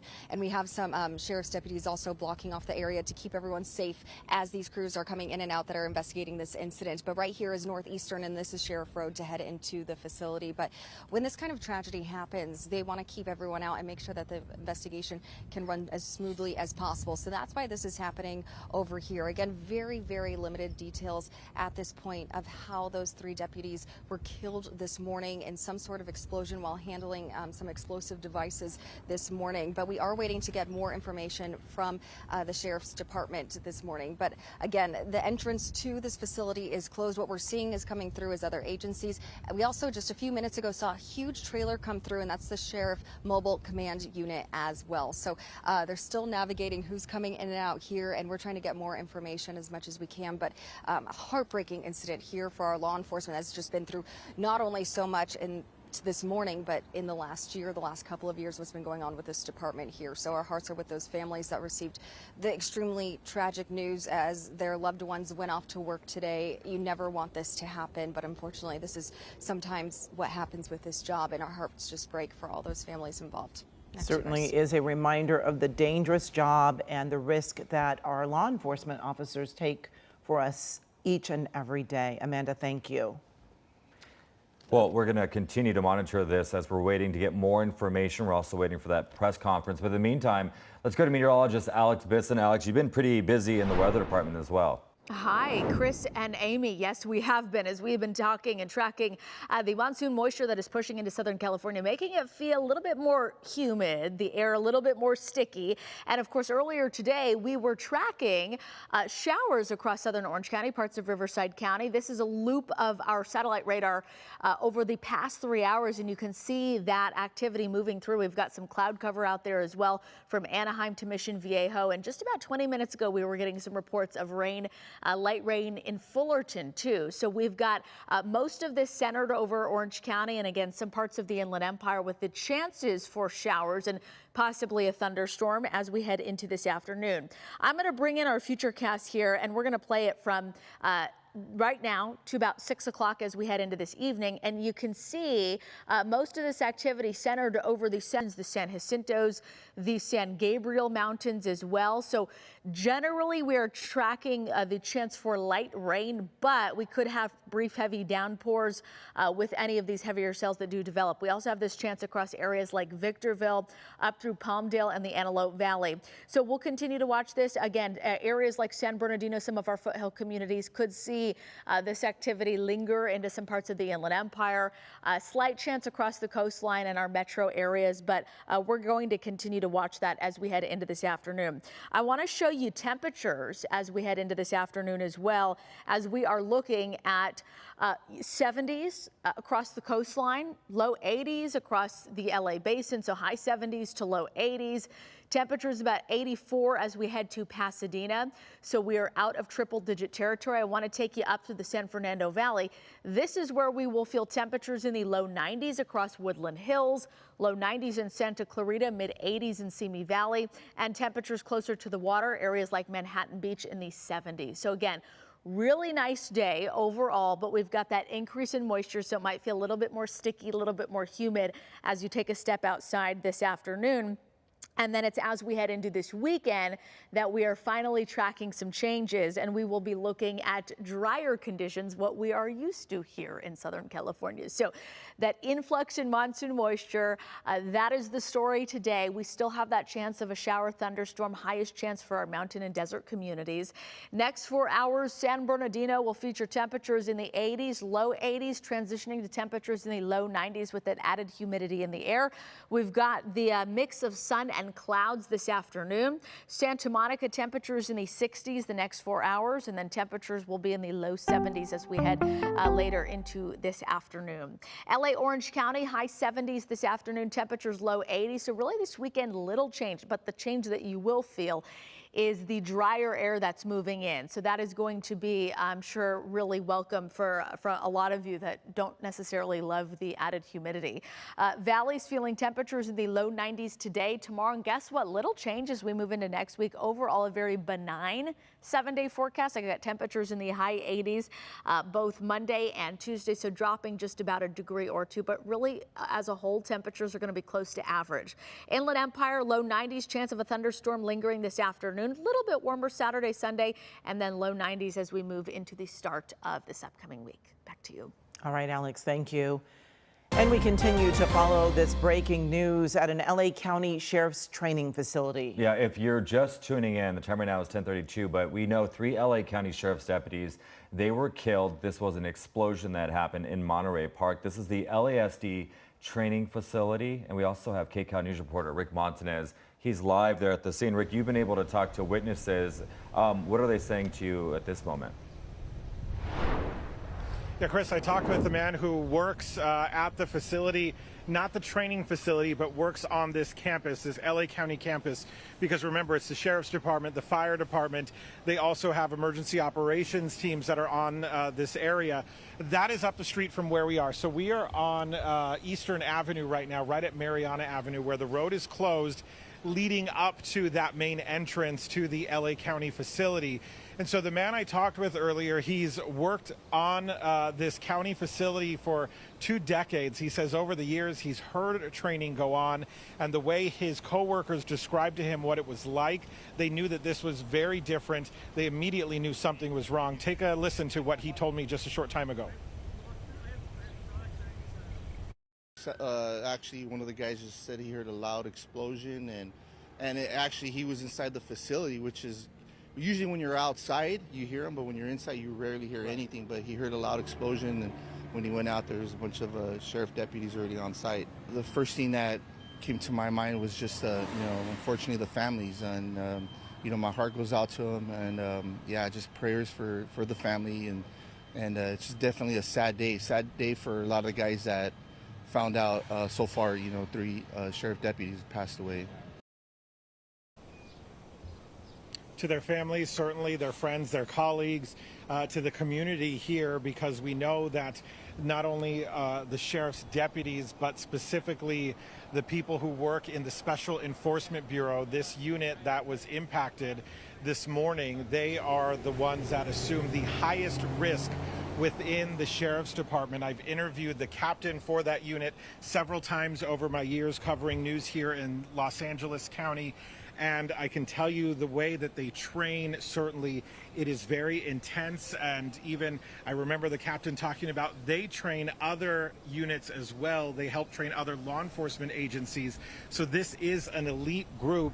And also worth pointing out that the people who work in these buildings, some of them heard what happened this morning. They heard the blast. But as you heard the man talk about being inside a building, not being able to hear it, but some of them did, even though they were working in a large building, working where there's a machinery going on around them, and they still heard that blast. The facility is less than a mile from where we are, but it's about 3/4 of a mile, I will say, driving wise, maybe closer than that physically, but it is up at the top of the hill. So certainly for them to hear it, and when they're inside a facility, you know that this was a very large blast and tragically took the lives of those 3 sheriff's deputies, and of course everyone that we're speaking with, and all of us certainly heartbroken over that loss of life. Back to you guys. Of course. All right, Rick, thank you. And the Sheriff's Department released this statement this morning. Shortly after 7:30 a.m., a critical workplace incident occurred in the 1000 block of Northeastern Avenue in East Los Angeles at the Biscayes training facility. Tragically, there were 3 department member fatalities. Sheriff's homicide detectives are on scene. The FBI, LA, ATF are assisting LASD. This is still an active scene, and further details will be forthcoming. Now, we also received this statement from LA Mayor Karen Bass. It reads, the city of LA is supporting the LA County Sheriff's Department through this horrific incident in Monterey Park. LAFD, ATF arson investigators, and members of the LAPD bomb squad are assisting at the training facility. The thoughts of all Angelenos are with all of those impacted by this blast. And also, LA County Supervisor Catherine Barger issued the following statement saying a short time ago, I am heartbroken to hear of the terrible tragedy that has unfolded today at an LA County Sheriff's Department facility. I am closely tracking the situation as we learn more about what occurred and the condition of those affected. My heart is heavy. My thoughts are with the brave men and women of the Sheriff's Department during this difficult time. We stand with them and their families as they navigate the hours and days ahead. And Supervisor Hilda Solis just released this statement. I am deeply saddened by the tragic incident that occurred this morning at the Los Angeles County Sheriff's Department Biscayes Training Academy in East Los Angeles. My heart goes out to the families, friends, and colleagues of the 3 individuals who lost their lives in what appears to have been a devastating explosion. And, we're still waiting to get more information as to how this happened. We have the basic details of when it happened and who was affected. But let's go back to Mark Liu. Mark, you were talking a little bit about how the federal government will be doing this investigation. So we'll have to wait and see what happens with them. Yeah, well, certainly members of the FBI, a very large contingent of the FBI and the ATF are now on scene. U.S. Attorney General Pam Bondi has been briefed on the situation. She said that she is devoting resources, federal resources, to this investigation as well. And that may be a very important part of this, as to maintain a separation of conflict of interest here. The LA County sheriffs may not be investigating this explosion, even though it would involve their deputies and it was at their facility, in order to maintain impartiality into the investigation, determine if anything, what went wrong. The FBI and the ATF may be the ones to handle this. So what we're seeing here is very likely scene preservation. They want to make sure that all of the evidence here is preserved, certainly involving that explosive site there, talking to everybody that was involved to make sure exactly will they find out what happened. Now, this is an extremely emotional moment, of course, for everyone involved here. 3 members of law enforcement all killed in this explosion. I want to show you some video from KCAL from a little bit earlier. You're going to see here this very emotional moment, this embrace when LA County Sheriff's deputies, they hugged each other when they were very likely made aware that members of their team, members of their department had been killed here, 3 deputies. So it's a very emotional time, a very trying time for members of this department. There's lots of LA County sheriffs at this training facility. Now this here, though, video captured by KCAL from about 45 minutes ago of that first inspection here of this scene. That's probably a member of the FBI bomb disposal team that is approaching the LA County Sheriff's bomb squad truck and inspecting it. They can't approach this scene and do any sort of forensic examination until they are absolutely sure that that scene has been made safe. Now, we don't know exactly what they know down there on the ground. There is a distinct possibility that they thought that there could be more explosive devices there, but we saw that bomb squad technician make an entire orbit around that truck and then report back to the command post, which is just about 50 or 60 feet away behind an LA County fire engine that you see right there, very likely from Fire Station 1, which is just across the street, giving his report. And since then, we really have not seen anyone approach that truck. Now, KCAL has zoomed in several times at this. This is a piece of equipment there that has been left. I believe that's perhaps something that the bomb squad left there. It's a backpack or some other kind of thing right there. It's not far from the command post, but that's the command post you see there on the side of that LA County fire engine. But this entire campus here, you see, Chris and Amy, that is essentially the Biscaynes, I believe I'm saying it right, training center for LA County sheriffs. Lots of deputies work here. LA County Fire has their headquarters just to the west of that on the same campus.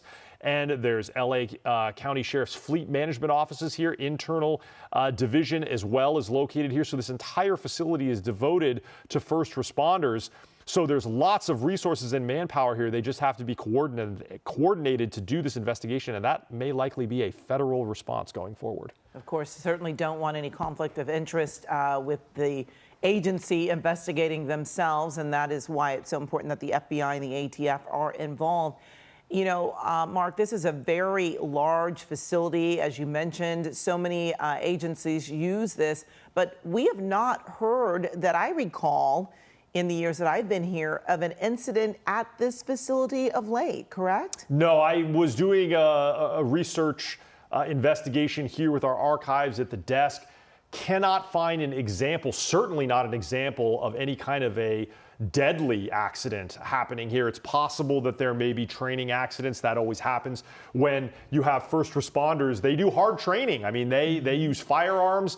They do urban search and rescue. So accidents, training accidents where there's injuries, even a trip to the hospital, can happen during training operations. But we certainly have not seen a deadly accident here that I can remember, certainly not 3 dead at this facility anytime in the recent past. Yeah, and it just shows how dangerous these jobs can be. I think you said it best, Amy. In fact, 3 people, were killed at a training facility in this explosion that happened. One of the things that you talked about, Mark, is, this is the Special Enforcement Bureau, SEB.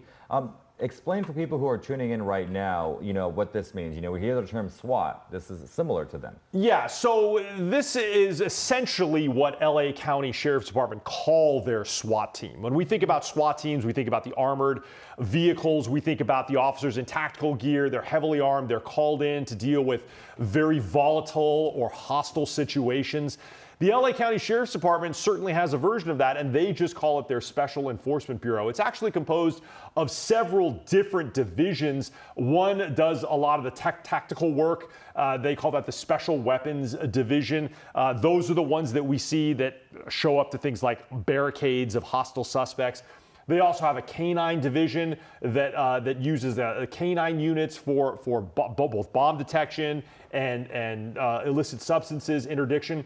They also have an emergency services detail that they do mountain rescue, they do swiftwater rescue, they do helicopter-based rescues. So this is really, the SEB, you could consider the elite members of the LA County Sheriff's Department. They go the extra mile in training and take on some of the most dangerous assignments. And the spokesperson for LA County Sheriff say that the deputies that were killed here today were training at an SEB facility. So it's unclear exactly what they mean here, if they were hoping to train inside of a building here associated with SEB, or if they were deputies that were training to be a part of SEB. We just don't know yet. They haven't shared that yet.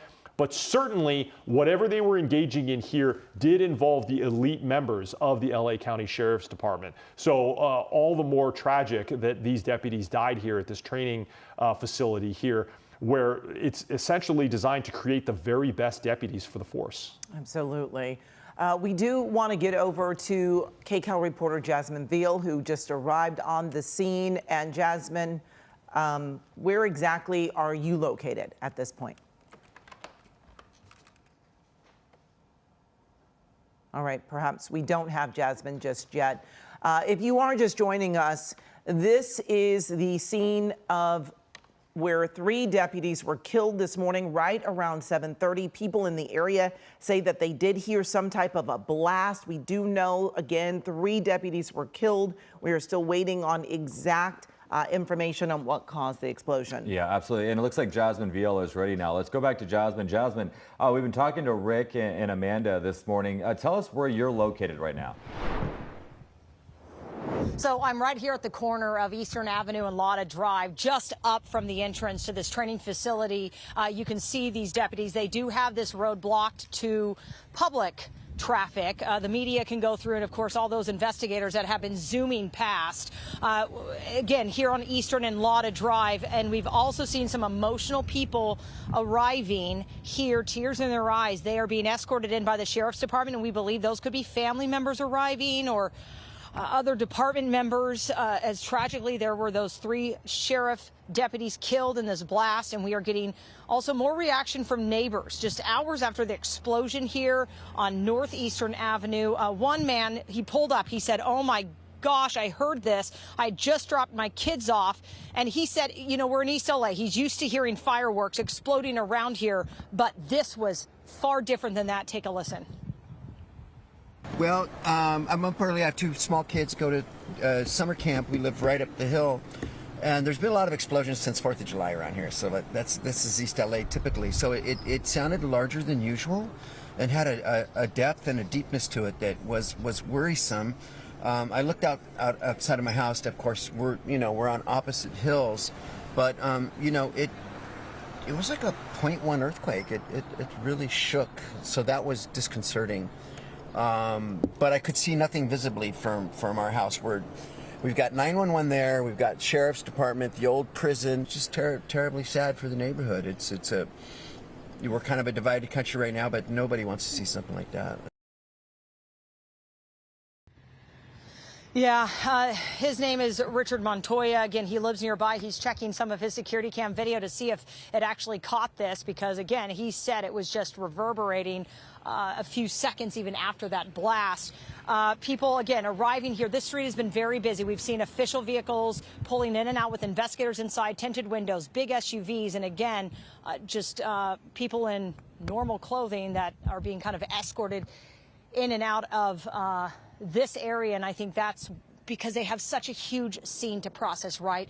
And now you have all these family members, friends, and investigators that are, you know, trying to get answers and trying to just see what the next steps are, and they're heartbroken. I mean, I had a man pull up on a bike, and he doesn't know the deputies. He had just heard what happened, and he just wanted to come down here and see if he could offer any kind of emotional support to some of the deputies that are out here working these road closures despite what happened. I mean, they have a job to do, right, at the Biscayne's training facility. And again, the FBI, ATF, and the LA Sheriff's Department investigating this, still in the early stages. Live here in East LA, Jasmine Veal, KCAL News. Yeah, it's so crazy the fact that, you know, it felt like an earthquake, a low earthquake to this man. Jasmine, thank you so much. Some great sound right there to give us an idea.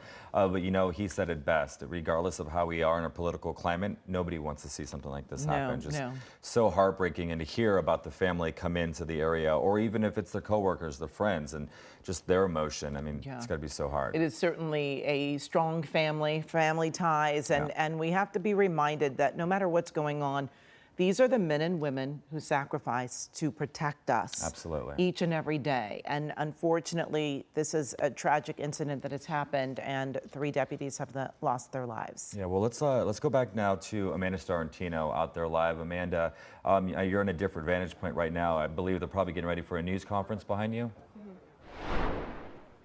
That's exactly what you're looking at, Chris. So this is right at the front entrance for that training facility here at Sheriff Road in Northeastern. And what you're seeing behind me is all the crews getting set up for a press conference where we will be hearing from Sheriff Luna himself. That's set to happen in about the next hour or so. So he's working on getting himself over here. There might also be homicide investigators here on site to speak with us as well. But right now they're giving us very limited details as to what happened and how those 3 deputies were killed while handling some sort of explosive this morning around 7:30 at this training facility. So, you know, is it okay if we walk forward a little bit?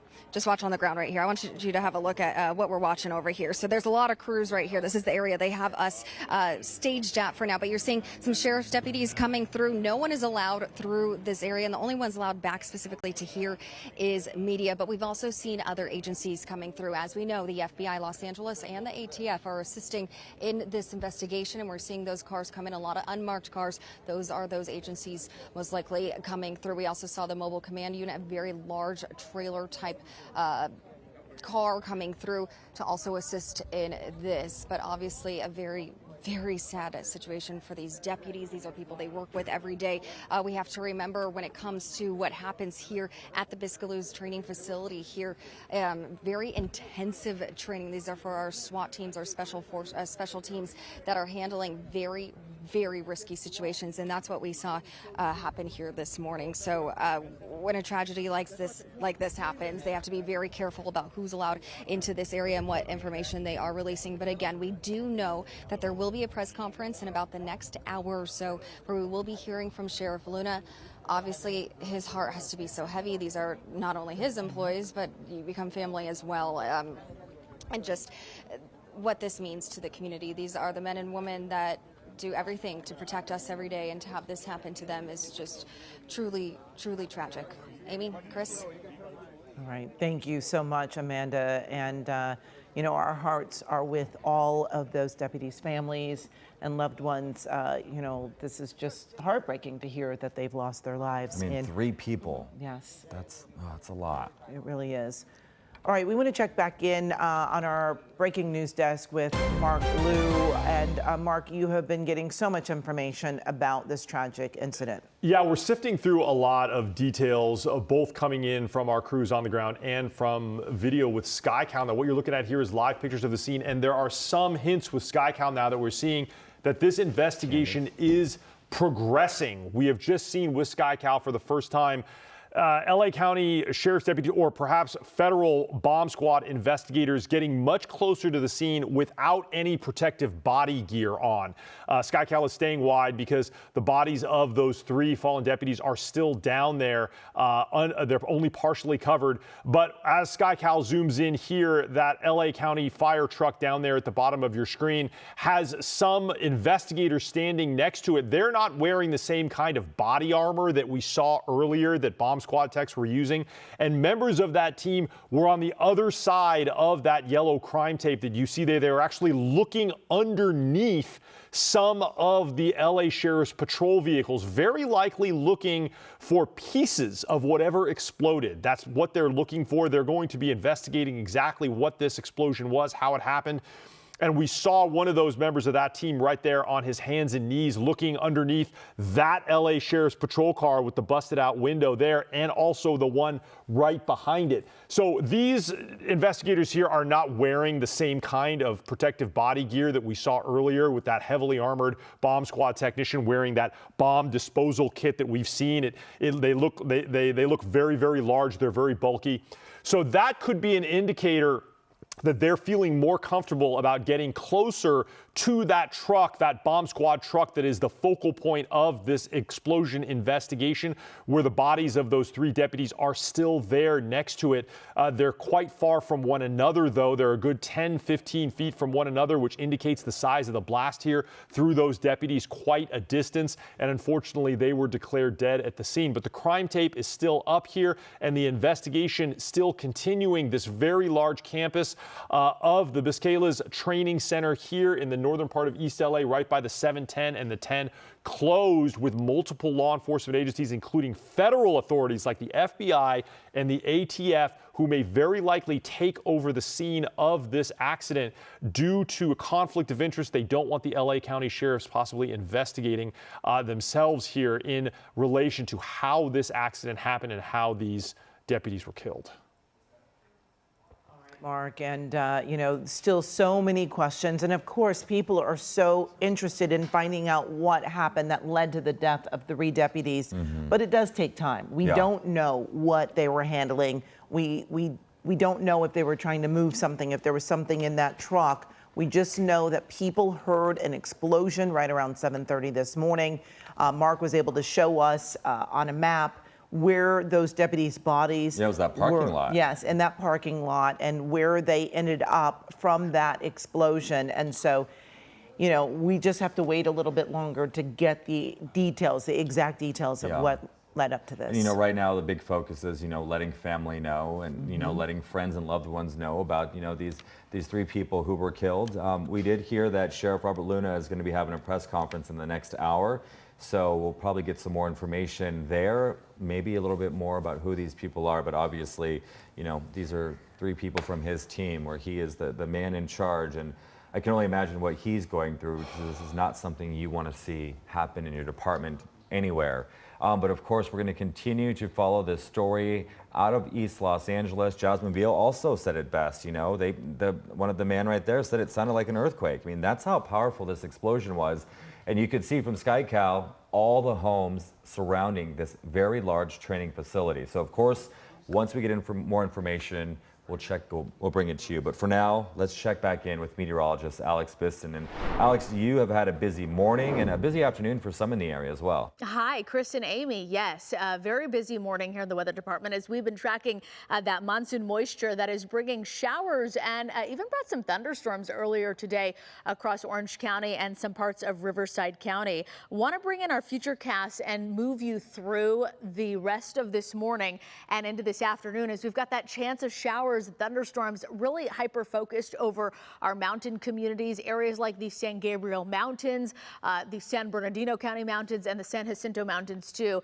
But it is possible that we see some of this activity drift across some parts of the Inland Empire. So we do have that chance of showers that is going to exist through this afternoon. So we could see some of that move into the coastal regions as well. It's a very slight chance, but again, highest chance up in the mountains. So if you're in Big Bear, if you are in Idlewild, you will want to be weather aware as we head into this afternoon.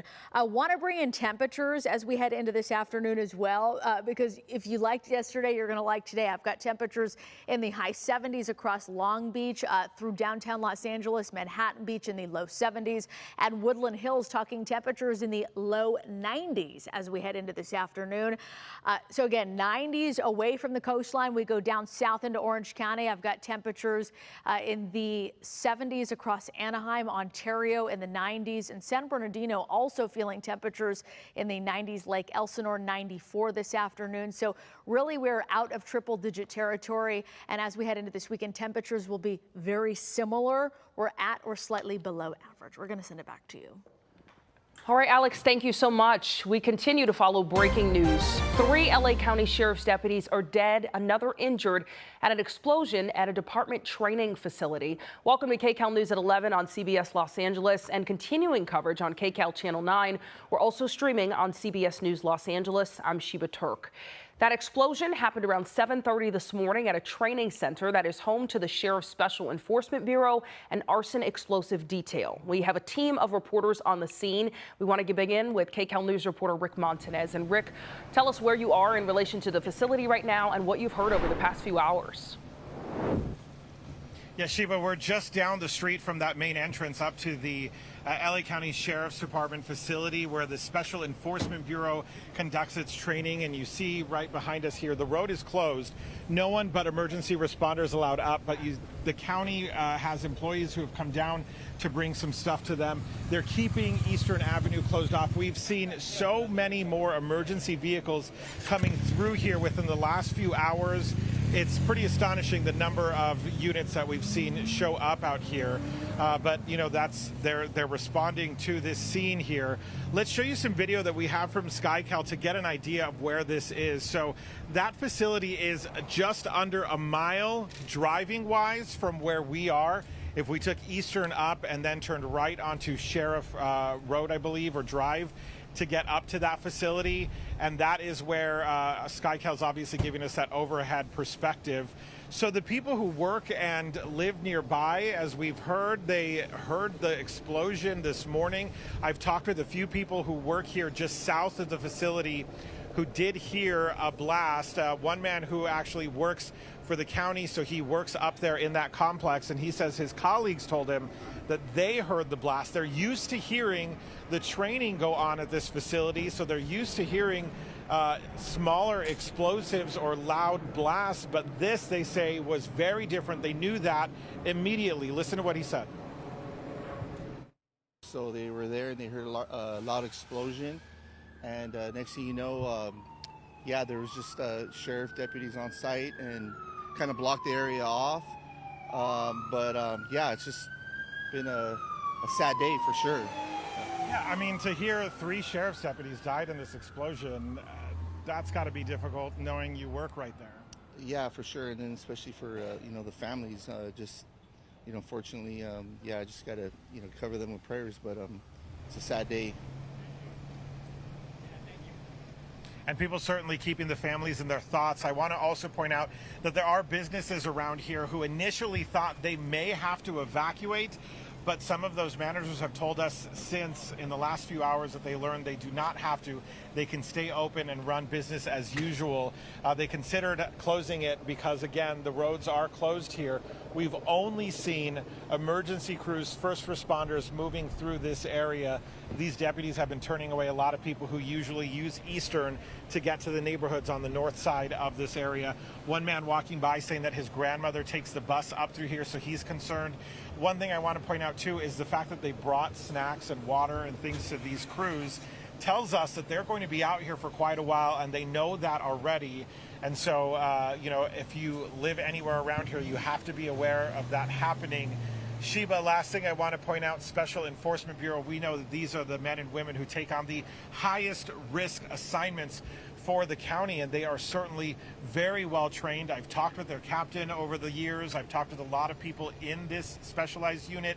They are elite, so for something of this scale to go wrong, to happen, certainly everyone wondering what exactly that was and feeling this tragedy throughout the Los Angeles County community. Reporting live in East LA, I'm Rick Montanez, KCAL News. All right, what a terrible tragedy, but we do appreciate your observations from the scene. Rick, thank you so much. For our CBS viewers, thank you for joining us. We continue to follow this breaking news of an explosion at a Sheriff's Department training facility in East LA. We are still waiting for the Sheriff's Department to give us an update on the situation, but they have released a statement that says in part, tragically, there were 3 department member fatalities. Sheriff's homicide detectives are on scene. The FBI LA ATF are assisting LASD. And there is still an active scene and further details will be forthcoming. Attorney General Pam Bondi also released a statement saying, I just spoke with Sheriff Robert Luna. We have FBI and ATF agents on the ground to support. Please pray for the entire Los Angeles County Sheriff's Department.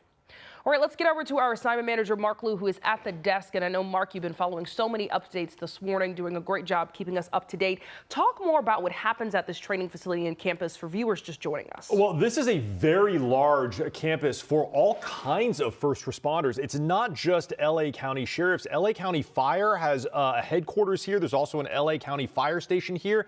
And it was just after 7:30 this morning that the radio call went out. We heard it at the desk of a very loud bang heard by deputies inside the buildings, and they called LA County Fire to investigate. Now let's take a look with KCAL and show you what we're looking at here. This is an overhead view of this training facility, the Biscala's training facility here at the corner of the 10 and the 710 in East LA. And as I had mentioned, it was about 7:30 this morning that the first arriving LA County firefighters from Fire Station 1, which is right across the way from here, it's very, very, very close to where this was. We heard on the scanners them declare that there was some kind of an explosion here. Then they said they had 1 injury, then 3 injuries, and then unfortunately they pronounced all 3 of the deputies injured here in this explosion dead on the scene. Now what you're looking at here is this parking lot roped off. This is the focal point of the investigation that we have seen all morning, focusing on right near the bottom of your screen. You're seeing it just poke out from underneath those tarps. It's an LA County Sheriff's bomb squad truck, and that is where we believe the explosion was essentially centered on the right side of that truck. Now, we're not going to zoom in and do an orbit here because the bodies of those 3 deputies are still down there. They are only partially covered. But what you see in the center of your screen is the investigators here. We believe these may be federal investigators now, as U.S. Attorney General Pam Bondi has assigned resources from the FBI and the ATF to investigate how this explosion happened. But what you're looking at is a wide view of this entire campus. LA County sheriffs have lots of deputies that work here at this training facility. It is one of their primary training facilities for all kinds of deputies. I want to show you some some video that we shot here of a very emotional moment here where LA County Sheriff's deputies embraced each other as they learned that their fellow deputies, 3 of them, had been killed in this blast. Certainly, this word spread very quickly through the facility. And then what you are seeing here is a bomb squad member fully dressed in that gear, that heavily protective gear, approaching the blast scene for the first time. They're very methodical. They go very slowly. And no other investigators could approach this scene until the bomb squad was sure that it had been made safe. So we saw with KCAL that member of the bomb squad go very slowly and make an entire orbit around that truck, making sure there was nothing else that was potentially explosive that could harm investigators if they approached. Shortly thereafter, we saw with KCAL that bomb squad technician did leave the area and go back to the command post. You can see here doing a debrief with other investigators.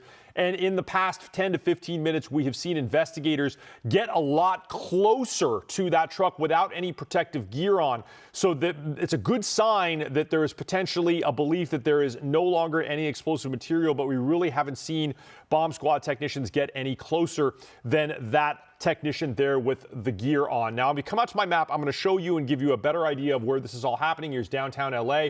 I'm going to zoom in on this training facility at the corner of the 10 and the 710 freeways. That's what you're seeing here and here, the 10 and the 710.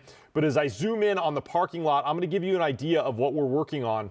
So here's an overhead view. And of course, in this satellite picture, that truck that's the focus of is not there, but it's right about here. And I can tell you that the deputies, they found their bodies here, here, and here. So quite far from one another. And we saw a deputy's vehicle here with the window blown out here, but no damage anywhere back in this direction. So it's very likely that we saw a blast profile that happened in this way, and the deputies, unfortunately, they may have been thrown quite far from that truck in the ensuing blast, and they were killed virtually instantly in this situation as paramedics made no transports and declared them dead on scene very, very quickly. But this entire area now roped off as the investigation continues here on this campus, and I'll show you this entire campus here is what we're looking at. It essentially extends all the way through here and down here as well. This is LA County Fire Headquarters. This is LA County Fire Station 1. The LA Sheriffs have this entire area here, and down here is their fleet management, and down here is also some of their internal investigative services. So this entire campus now part of the investigation that the ATF and the FBI and, of course, the LA County Sheriffs are going to have to handle here as the scene still develops and unfolds here as they try and figure out exactly what caused that explosion that killed those 3 deputies. Sheba? So much, and I know we're still getting a ton of information on this. We want to get out to KCAL News reporter Amanda Starantino now. Amanda, tell us where you are in relation to the facility. We continue our team coverage of this explosion. Sheba, so we are actually right at the front entrance of the facility. So this is Sheriff Road that's going to lead you right into the facility. You can see it right over here, and that's where that explosion happened earlier this morning. But as we loop around, we are on Northeastern. This road is blocked off to everyone. You can see all the media crews here because we are standing by for Sheriff Luna to get here within the next hour to do a press conference to give us more information. So this is Northeastern. It's blocked to any other traffic unless they are investigators that are coming here or media for at least this area. So if you need to get around this area, you're not going to be able to come on Northeastern near this facility. We're also right by the LA County Fire Department headquarters as well as one of their stations, and that's why they were able to get to the scene and respond so quickly here this morning. So again, we did just find out that Sheriff Luna will be coming here to this location right at the front entrance of the Biscayne Training Center here to discuss any more details that he has. But right now, very limited details. We know 3 deputies were killed when they were handling some sort of explosive device here on the property this morning. Now, this isn't a very elite group of law enforcement that works in this building here. A lot of training happens here. There's also fire department training that happens within this area as well. So they're handling a lot of very intensive circumstances here in this area, and they're highly trained, but it also comes with high risk as well as what we saw unfortunately happen this morning. What we do know, this is an active investigation. We know that those 3 deputies have been killed. We have very little information of who they are at this point, but it's very sensitive. Obviously, there's a lot of families involved with this as well, and a lot of heartbreak too. So we are working to get more information as to what is going on. We're not seeing a lot of people leave the facility right now, just more so people coming in. So we are seeing that they are allowing people in there, so it supposedly should be safe for them to be there at this point. We saw Mark say he's not seeing people preparing themselves for any other sort of explosives in that area, and they are allowing us to stay right here, not really moving us any further. So that is some good news there. We will keep an eye on it. We are waiting for the sheriff to get here to discuss with us anything more that he knows, but obviously this is going to be a very heavy press conference, not one that anyone wants to have happen, and these details and what these families are going through, our hearts just go out to them and this entire LA Sheriff's Department community. For now, back to you guys. Absolutely. You and the rest of the media out there awaiting more details on this. Amanda, we appreciate it. We'll come back to you as soon as that begins. We did get a statement from LA Mayor Karen Bass this morning. It reads, the city of LA is supporting the LA County Sheriff's Department through this horrific incident in Monterey Park. LAFD, ATF arson investigators, and members of the LAPD bomb squad are assisting at the training facility. The thoughts of all Angelinos are with those impacted by this blast. And LA County Supervisor Catherine Barger issued the following statement a short time ago saying, I am heartbroken to hear of the terrible tragedy that has unfolded today at an LA County Sheriff's Department facility. I'm closely tracking the situation as we learn more about what occurred and the condition of those affected. My heart is heavy and my thoughts are with the brave men and women of the Sheriff's Department during this difficult time. We stand with them and their families as they navigate the hours and days ahead. And Supervisor Hilda Solis just released this statement saying, I'm deeply saddened by the tragic incident that occurred this morning at the Los Angeles County Sheriff's Department Biscayne Training Academy in East Los Angeles. My heart goes out to the families, friends, and colleagues of the 3 individuals who lost their lives in what appears to have been a devastating explosion. We are joined now by Clay Cranford. He's a former Orange County Sheriff's Department sergeant and founder of Cyber Safety Cop. Clay, thank you for being with us again. I know we were speaking earlier this morning and you were giving us some context into this tragedy. Yeah, thank you for having me on such a sad day. Thank you. Yeah, so talk about, for our viewers who are just joining us, I know you explained earlier, what type of training happens in a facility like this? Because this is a place where, if we're covering the news, this is not something we talk about, unfortunately, unless a tragedy happens. Yeah, this is I think very similar to, we have a facility just like this in Orange County Sheriff's Department. It's a shared probably a shared facility where you have the bomb squad there, their office is there where they do some training, and they probably have some other classrooms where they do other advanced officer training as well. And yeah, it's these kinds of things thankfully don't happen very often because we're, like you said earlier, these are elite members of the sheriff's department, and they're very careful about these types of things. And it's an important thing to remember when you're law enforcement, even on days that they're training are dangerous days for them, and they're doing this being prepared for in a situation where they may have to be deployed. And I'm sure the LA Sheriff's bomb squad is deployed quite often, so these are experienced individuals, and yeah, it's just a tragedy, like something this would happen. It absolutely is. I mean, it's good to hear that something like this is rare, but there have been incidents, of course, where things have gone wrong. Talk about what kinds of things could have led to an explosion like this. Well, it's looking at the overhead of the scene, it does seem, based on very basic cursory information available right now, it does seem strange that this would be happening if they were doing a controlled demolition, because they do that. They practice, they use explosives to disarm explosives, right? And that's part of what they do. But they wouldn't do this right next to a building, next to cars. They would be out in a test area away from those things, just in case there was a mistake or something happened. So it does seem odd that this would be happening in this area where they'd be so close to cars and people in the building. So clearly obviously something happened here that was not planned. And I think the location of that definitely speaks to that. But when they're going to go through this very carefully with the help of with the ATF, et cetera. And so they're going to know basically what happens here. But typically what happens in these types of situations is that there was a mistake made. Maybe there were some procedures that weren't closely followed. All situations like this typically fall back on a mistake made at a very basic level, and usually it cascades into something really horrible. Absolutely. It's also a reminder of how dangerous this duty is for the sheriff's deputies who take part in this on a daily basis. And again, we're not covering unless it goes wrong. Talk about the types of deputies who are put on a team like this. Well, these are individuals who are handpicked, and it takes a special person to want to handle explosives. I went through a 1-week course on IED, devices, and you get a special understanding of how dangerous these devices are, explosives are. It's a 360-degree exposure, and if something were to go off, it's like a gun shooting in 360-degree bubble, and it doesn't take a lot. That's the other thing. I think people watch movies and they see these explosions and they think they're going to see something, spectacular, a big mushroom cloud or something, or a big ball of fire. But really, a small amount of high explosive can do a lot of damage to the human body within, a few hundred feet.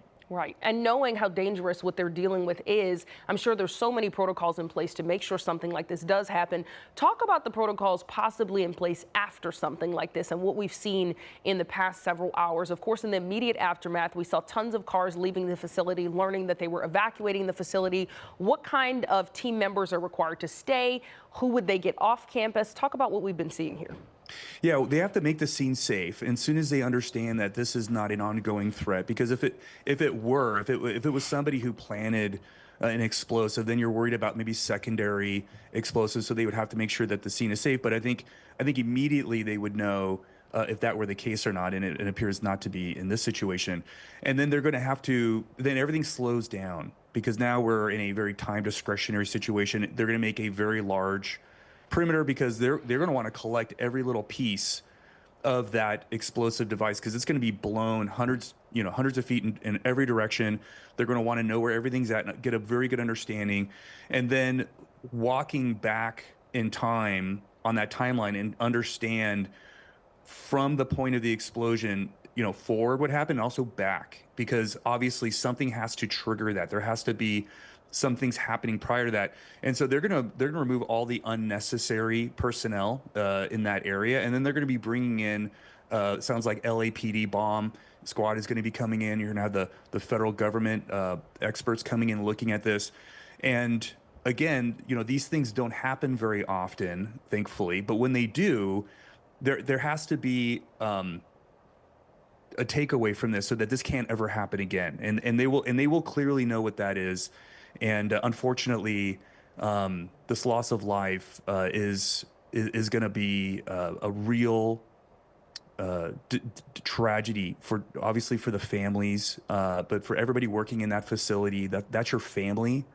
And when you lose someone like that you see every day, and obviously the family expecting those people to come home to them tonight, that's not going to happen. So there's going to be a lot of emotional turmoil, really. That's going to be a part of this for years to come. Absolutely. You think how devastated their families and friends are, the morale of the department after something like this. In that immediate aftermath, maybe about an hour or two after, we saw someone in a lot of gear moving around the area. Talk about what they have to do to even be able to approach the bodies that are on scene here to make sure it's safe for whoever is approaching the scene next so that something doesn't happen to them. Yeah, exactly. I mean, in this situation, again, time stops, right? Everything slows down, and they're going to put someone in protective equipment and basically check that area, every square foot of this area, to make sure that it's safe. And of course, they have to do that with the decedents as well, which is kind of the grimmest part of this thing. So yes, it's a very methodical. It's kind of like when the bomb squad would get called out to an exploded device. Mm-hmm. It's the same process that they do out in the field. Now, unfortunately, this is happening in their training facility. And I'm sure more often than we report on or even hear of, they are responding to incidents of potential explosives. Talk about the work that they're doing that we probably just don't cover because it turns out to be nothing, but is very, very dangerous. What does their field work look like? We don't cover the things that are nothing, right? Mm-hmm. And most of them are, because you may have a suspicious object, and they'll come out there, and they have the remote vehicles that can access those things, because they have to be safe. They take all these precautions because it's not like the movies. They're not gambling when they're dealing with these devices. They do it in a way that is safe and professional. And so, like, when things like this happen, it just seems very strange. But yes, they go out and they have a procedure that they do these things, and they have to follow them to the letter. And if they don't, then there's the opportunity for something really tragic to happen. And I also know you mentioned earlier that this would look very differently if the sheriff's department, we thought, had an idea that someone had planted an explosive, that everything has pointed to that this is a mistake. Talk about earlier, we heard from some people in the area saying, oh, we were going to evacuate because we're used to hearing things at this training center. This sounded different. We thought we would have to leave the area, but they were told by officials that it was okay for them to stay. So kind of talk about the signs here that have led to us believing that when we hear from Sheriff Robert Luna shortly, this will be confirmed that this is just a very tragic accident. Yeah, I think you're going to have people on scene, probably supervisors for this particular unit, and maybe they're aware leading up to this that they were going to be maybe doing some training, maybe they were moving some explosive material from A to B, who knows? But they led up to this situation kind of knowing that there was activity going on with the facility. How this happens with someone knowing ahead of time is, of course, going to be part of this investigation. But yeah, I think I'm sure at this facility they do have a time, controlled detonation of explosive material, and so the people around would hear that. But it sounded different, right? Because this was different. There was something else happening here that was outside the procedural norms that they would be taking in a typical training situation. Right. And of course, we're just still a few hours from that explosion happening. But what has happened? I know you say it's very rare that something like this happened. After other incidents like this, do you see a total revamp of the facility, or even though it's rare, this is something that they know could happen and they just reinforce the training that's already there? Or do you kind of see a rewriting of training and rules? I don't know. I mean, that's a good question. I'm sure they have procedures in place that are sufficient to keep something like this happening. I mean, it's like when a plane crashes, they go back through and they look at the black box and they try to understand what led to the tragedy. And typically it's going to be people not following the procedure. I'm sure the individuals here were well trained on those procedures, but the procedures are only as good as a person who follows them, right? They have to do that. And perhaps one of the things they're going to be looking at is, like, what are our rules with regards to these procedures? Are these procedures sufficient? They probably are. But again, are we following our procedures? How are we doing that? What is the process? Maybe the process with regards to moving things or conducting this type of training, that may be the thing that's going to be looked at the closest. Absolutely. We're, of course, continuing to take a live look here at the facility in East LA, the Sheriff's Training Center, where this explosion happened around 7:30 this morning. And I'm noticing this fire truck we've been focused on, which seems to be kind of serving as some sort of barrier here at the training center. We've mentioned that the ATF, the FBI, the fire department, all on hand here, as well as other law enforcement officials. Can you kind of talk about some of the different roles they're playing so the public understands? I think in general, we just see a large law enforcement presence. Yeah, you're going to have at the very top level unified command in these types of situations. And so they just activate a game plan for a major critical incident like this. Now, the fire may not have a significant role in this, but they're going to be part of that, unified command at the very top level. You're going to have Sheriff Luna. You're going to have an agent, a special agent in charge, perhaps from the ATF or the FBI, that's going to be there. And so they're really, one of the more important things that they're there for is to provide resources. Whether they're going to be the primary investigative team, they may be part of the team. I don't know how they were going to divide this with regards to, who's going to be the lead investigative team on something like this. It might be ATF, but they are there to provide all the resources necessary to make sure that this is investigated in a way that comes with a successful conclusion with regards to understanding what happened here. And of course, on what we're not seeing is their sheriff's association that's going to be contacting the family and providing the support there, and also the mental health support that family and all the people working in this facility are also going to need, because that's something that, again, we don't see that, but behind these types of things is a lot of human trauma that has to be addressed as well. Yeah, and thank you for reminding us of that as we think of these 3 deputies who lost their lives today. Clay, we appreciate all of your insight as we continue to follow this breaking news out of East LA. Thank you so much for being with us. Thank you. All right, we want to continue our team coverage of today's deadly explosion. Our Jasmine Veal is joining us now. Jasmine, I understand you spoke with a neighbor who lives nearby. Yeah, and he heard this explosion. I just spoke to another man who pulled up here in his truck coming out of his home, and he said he heard muffled noises and knew instantly something was wrong. But we have walked up and down this hilly street here, and surprisingly, a lot of folks just coming out of their doors a few minutes ago saying they did not hear anything. They had no idea this tragedy unfolded this morning around 7:30 at this training facility, just right outside their door, because we are here on Eastern Avenue and Lotta Drive, and we have seen emotional folks pulling up here in just regular vehicles, trying to figure out what to do next, assuming these might be family or friends of the 3 sheriff deputies killed in this explosion. As tragically, these were the 3 sheriff department members killed in this blast. We're told this involves the sheriff department's elite arson and explosives unit, and all the while, at this street closure where we are, you see these 2 deputies. I've been talking with them over the past few hours, just saying, how are you doing? And these deputies say, they're doing okay, but they are heartbroken, but they still have a job to do. Listen to what this one neighbor told me as he was dropping his kids off to school. He says he hears fireworks here in East LA, but nothing like this. Well, I'm up early. I have 2 small kids go to summer camp. We live right up the hill. And there's been a lot of explosions since 4th of July around here, so this is East LA typically. So it sounded larger than usual, and had a depth and a deepness to it that was worrisome.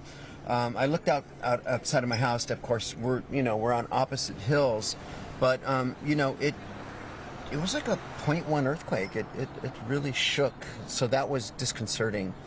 But I could see nothing visibly from our house. We've got 911 there. We've got sheriff's department, the old prison. Just terribly sad for the neighborhood. We're kind of a divided country right now, but nobody wants to see something like that. huge law enforcement presence out here. ATF, the FBI, this street very busy with tons of law enforcement coming and going. Live here in East LA, Jasmine, VO KCAL News, back to you guys. All right, Jasmine, thank you so much. We do want to thank you for watching KCAL News at 11 a.m. For our CBS viewers, for returning you to regular programming. For those watching us on KCAL News, we're staying with our breaking coverage. You can watch us streaming on CBS News Los Angeles. If you are just joining us, that explosion that happened around 7:30 this morning, that deadly explosion at the LA Sheriff's Training Facility in East LA, we have continued to follow for hours this morning. We do have a team of reporters on the scene. Of course, 3 sheriff's deputies were killed in that explosion. We want to start back with our Rick Montanez, who has been near this scene for hours, monitoring what has been happening. And Rick, of course, very devastating that 3 sheriff's deputies lost their lives. Certainly, Sheba, and we know that they are members of this elite unit, the Special Enforcement Bureau. I can tell you I've covered that unit for years. While I've been a reporter here in Los Angeles for 10 years. I've interviewed their captain. I've spoken with him several times about the elite training that they go through. And this department actually trains departments with other or I should say officers with other law enforcement agencies as well. So you know they are highly specialized. We are here on Eastern Avenue, south of the sheriff's facility here in East LA. The road is closed at Mariana Avenue, where these deputies are keeping everyone out other than first responders. And we have seen countless first responders show up here and go through this barricade to get up to that training facility, where the investigation is now underway and potentially where they are still dealing with live explosives. That's why they're keeping us so far away at this point. We want to show you video from KCAL so you get an idea of what it looks like there. This is on top of a hill here on Eastern Avenue, and so where we are standing about a quarter mile south of there, these businesses are all kind of downhill. So some people told me that they didn't hear anything. Others said they heard some sort of blast, but it was muffled because they were inside the building. I did speak with a county employee who's worked on that campus for the better part of 20 years, who tells me he's heard training go on there before. He's heard some blasts happen as these crews have done their work. But this one, according to his colleagues, was completely different, and they knew it the moment they heard that blast. Listen to what he described for us just a short time ago. Actually, one of the guys just said he heard a loud explosion, and he was inside the facility, which is usually when you're outside you hear them, but when you're inside you rarely hear anything. But he heard a loud explosion, and when he went out there was a bunch of sheriff deputies already on site. The first thing that came to my mind was just unfortunately the families, and my heart goes out to them, and just prayers for the family, and it's just definitely a sad day. And certainly when you think about this, these sheriff's deputies that are continuing their work, all of the law enforcement, we know that that is an extended family, so a difficult day for them. As for businesses in this area, some of them thought they may have to evacuate. They were told that by sheriff's deputies. They've since learned that they do not have to, at least from where we are at Mariana Avenue and south here on Eastern Avenue. They're allowed to continue business as usual, but in the initial stages, they didn't know, the sheriff's department didn't know. Again, they may still be dealing with live explosives, so they weren't sure what to do at that point. Last thing I'll leave you with, we did see one woman show up here. She looked distraught. She was talking to deputies. They were talking to somebody on her cell phone, and then they told her, we'll get an escort to come pick you up. She was crying and did not want to speak, but she was picked up in a car and taken up. So she may be a relative of somebody involved in this, or maybe a relative of somebody who works up there. We're not sure yet, but this is kind of the state of what we're in. We know that family members are being taken up nearby to speak with people from the sheriff's department. This is just a very difficult day, not only for the sheriff's department, especially for the sheriff's department, but also beyond that, this community that these deputies serve. Back to you. Absolutely. And you know what, Rick, that is just a reminder of all the people who are personally impacted by this terrible tragedy. Thank you so much for that. We want to continue our coverage of this breaking news. We want to get over to our Amanda Starantino now, who is also near the scene and awaiting a press conference any minute now. We're expecting Sheriff Robert Luna to speak, as well as other officials, and finally get more information on this explosion, which happened several hours ago now, Amanda. Yeah, but obviously, Sheba, this is a very sensitive topic. You have 3 sheriff's deputies that were killed in this explosion while handling some sort of explosives there this morning. And as Rick just said, you know, we're looking to get more information, and so are all the families involved in this. And it's just hearing him say that and what that woman is going through right now and what's going on in her head, you can't imagine. It's unimaginable. Right now, we are waiting for Sheriff Luna to arrive here right at the front entrance of the facility here, of this training facility of Biscaloos. You can see those sheriff's deputies' cars over there, so they are setting up. They have us prepared to hear from Sheriff Luna and possibly some homicide investigators as well. What we've been seeing here so far, I would say in about the last hour, not a lot of cars leaving the facility, but several coming in. About an hour ago, there was definitely more because we have different agencies involved now through this because we don't want law enforcement investigating their own law enforcement here. So we're seeing the ATF and also the FBI Los Angeles coming into this area to assist in this investigation and investigate it on a federal level, so above the sheriff's department. But obviously the sheriff's department will be assisting since this is right on their facility. But you can imagine how difficult it would have to be to investigate this type of situation where it's literally your own colleagues. This becomes your friends, your family, your people, your community. And these are people who have dedicated their life to service to protect our community.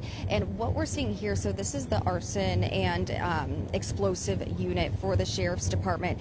And this includes the bomb squad as well. So they work with the highest risk, very elite group with very intensive training here as well. A lot of different types of training with law enforcement happens here. You can see some more cars coming in with law enforcement and different agencies coming in to assist in this investigation, and they're slowly trickling in. So it looks like it's safe to be on the property as they are allowing these units into this area. They're not allowing anyone from the public to come up here to the entrance. So this is Eastern right here. It's only media that is allowed access to this area. So Northeastern on both sides, north and south, are blocked off. We went to both sides and that is what we saw. So we drove around the area. The neighborhoods are still open and people are still at home right now, and everything seems to be operating. We saw trash pickup still going on in the areas over there, so they don't seem to be too affected. But right here, completely blocked off. A lot of us just waiting for more information because right now all we do know is that 3 deputies were killed in that explosion. We know this is an ongoing investigation, and we have also been told that this is most likely just a horrific and tragic accident happening here while these deputies were just going. They showed up to work this morning, and it's happening just so quickly and so fast, and now families just waiting for answers, and hopefully we can get more within the next hour when Sheriff Luna should be here for a press conference to give us some more details. But for now, back to you guys. All right, thank you so much, Amanda. We'll check back in with you as soon as that press conference starts. Let's get back over to the desk with our Mark Lou. Mark, I understand you're getting more information about what actually caused this explosion. Yes, so here at the desk we have gotten a lot of new information, including from CBS News confirmed they have spoken to 2 senior law enforcement officials in Los Angeles that have been briefed on this investigation.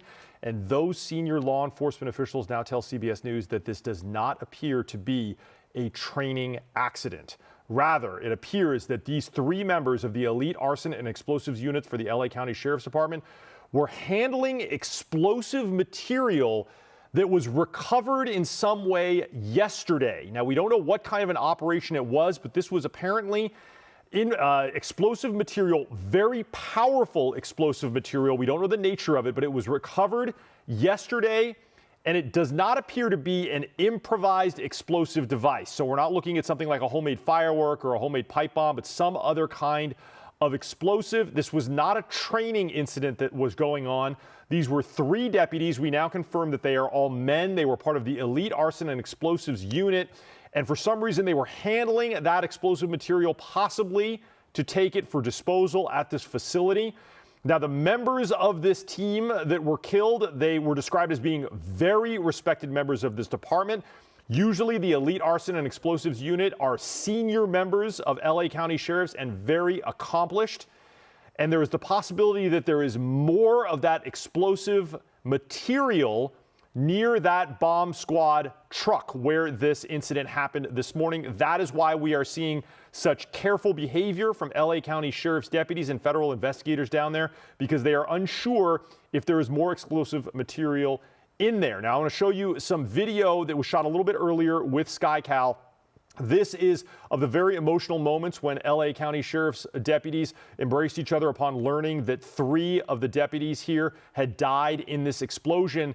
But now we know that the FBI and the ATF have agents on scene, including possibly this example from the bomb squad, using that very heavily armored gear to approach that LA County Sheriff's bomb squad truck that you see there. That is the focus of the investigation. Now, the bodies of the 3 deputies are on the opposite side of that truck. They are only partially covered. They have not been moved yet. And that bomb squad technician there doing a very careful analysis of that truck, looking for more evidence of any explosive material. Investigators cannot approach this scene and do any kind of an examination until they know that it is safe. And based on information that LA County sheriffs have, is that they cannot do that until the scene is clear. Now, you can see that bomb squad technician did return to the command post, and it looks like he is giving a debrief here. Now, federal investigators are going to be the one that could very likely take this over to avoid any conflict of interest, because this is LA County Sheriff's deputies who have died. They may not want LA County Sheriff's Department to investigate the death of their own officers. Now, if you come out to my screen, I'm going to give you an example and show you where this is happening and the size of this campus. So what we're looking at here is the northern part of East LA. This is the 10 freeway and the 710 freeway, and the facility we're talking about is right here, the Biscaloos Training Facility for LA County Sheriffs. This is a lot of first responders have offices here. LA County Fire Headquarters is here. This is LA County Fire Station Headquarters. LA County Fire Station 1 is right there. And then the explosion happened in this parking lot. And I'm going to zoom in and show you. We've been seeing this with KCAL. So we know that the truck, the bomb squad truck, was parked right about here. The bodies of the deputies are in this zone right here, this triangular zone. They're quite far from the bomb squad truck, and they're separated by 10 or 15 feet. So this blast, very, very powerful. We also know that there was an LA County Sheriff's Patrol vehicle here with the back window that's broken out. We did not see any damage to the rear here in this area, so we do believe that the blast was focused in this direction. And of course, all 3 of those deputies died. Their bodies are still there, and they can't be moved by the LA Medical Examiner's Office until the federal investigation is complete. The scene is secure and the evidence is secure, and of course, the scene is safe to enter, and that could take hours into the afternoon until they get that secured. That is the very latest here from the desk. I'll send it back to you. Well, Mark, a lot of new information to process there, and definitely changes what we were assuming about this incident. Thank you so much. We're getting more reaction into this tragic incident. The San Bernardino County Sheriff's Department issued a statement that reads in part, the San Bernardino County Sheriff's Department extends our deepest prayers and unwavering support to our brothers and sisters at the Los Angeles County Sheriff's Department following today's tragic incident. Our hearts go out to our brothers and sisters at the Los Angeles County Sheriff's Department, to friends, family, and co-workers of those affected, and to those who lost their lives and those who were injured. There are no words that can ease your pain. However, know that we stand beside you. Everyone impacted by today's incident is in our thoughts and prayers. In this time of sorrow and uncertainty, please know you are not alone. We stand with you, offering strength, compassion, and heartfelt solidarity today, tomorrow, and always. The Riverside County Sheriff's Department released a statement saying, our hearts are heavy as we mourn alongside our brothers and sisters of the Los Angeles Sheriff's Department on the loss of 3 deputies who tragically lost their lives this morning. Prayers for family, friends, and the entire Los Angeles Sheriff's Department. Just shows how emotional, of course, all of these law enforcement officials are feeling at the loss of 3 sheriff's deputies this morning. We are joined now by Rich Giardino, who is the Fulton County Sheriff in New York. Thank you so much for joining us this morning. Thanks for having me. First of all, my agency, the Fulton County Sheriff's Office, the members of my agency, sending our thoughts and prayers to the families, the friends, and our colleagues in Los Angeles Sheriff's Department on the loss of 3 members this morning. That's the first part. And I want to tell you, Mark did a very good job of summarizing what information I have gathered to date as well. Wonderful. So yeah, Mark did just tell us that this is not a training accident, which is what we've been assuming for the past few hours. What are you making of all the information you've seen over the past few hours and Mark's latest update? What is your read on this situation? Well, I first got to start because law enforcement job is very dangerous for all of us, wherever you are, rural, cities, whether you're in the arson bomb squad or SWAT or regular patrol. But this is extremely dangerous, the bomb squad, arson squad, because they're dealing with unknowns. So every day they're collecting threatened things that could be improvised explosive devices, old ordinances from military like hand grenades and things of that nature. So in this particular case, there several sources have confirmed that it was ordnance that was recovered yesterday or overnight, and they were bringing it back to their offices. Destruction probably. So what happens is the older an ordnance is, the older a hand grenade or a bomb from a war or an improvised device, the more susceptible it is to easy triggers, meaning sensitivity, hitting a bump with the vehicle.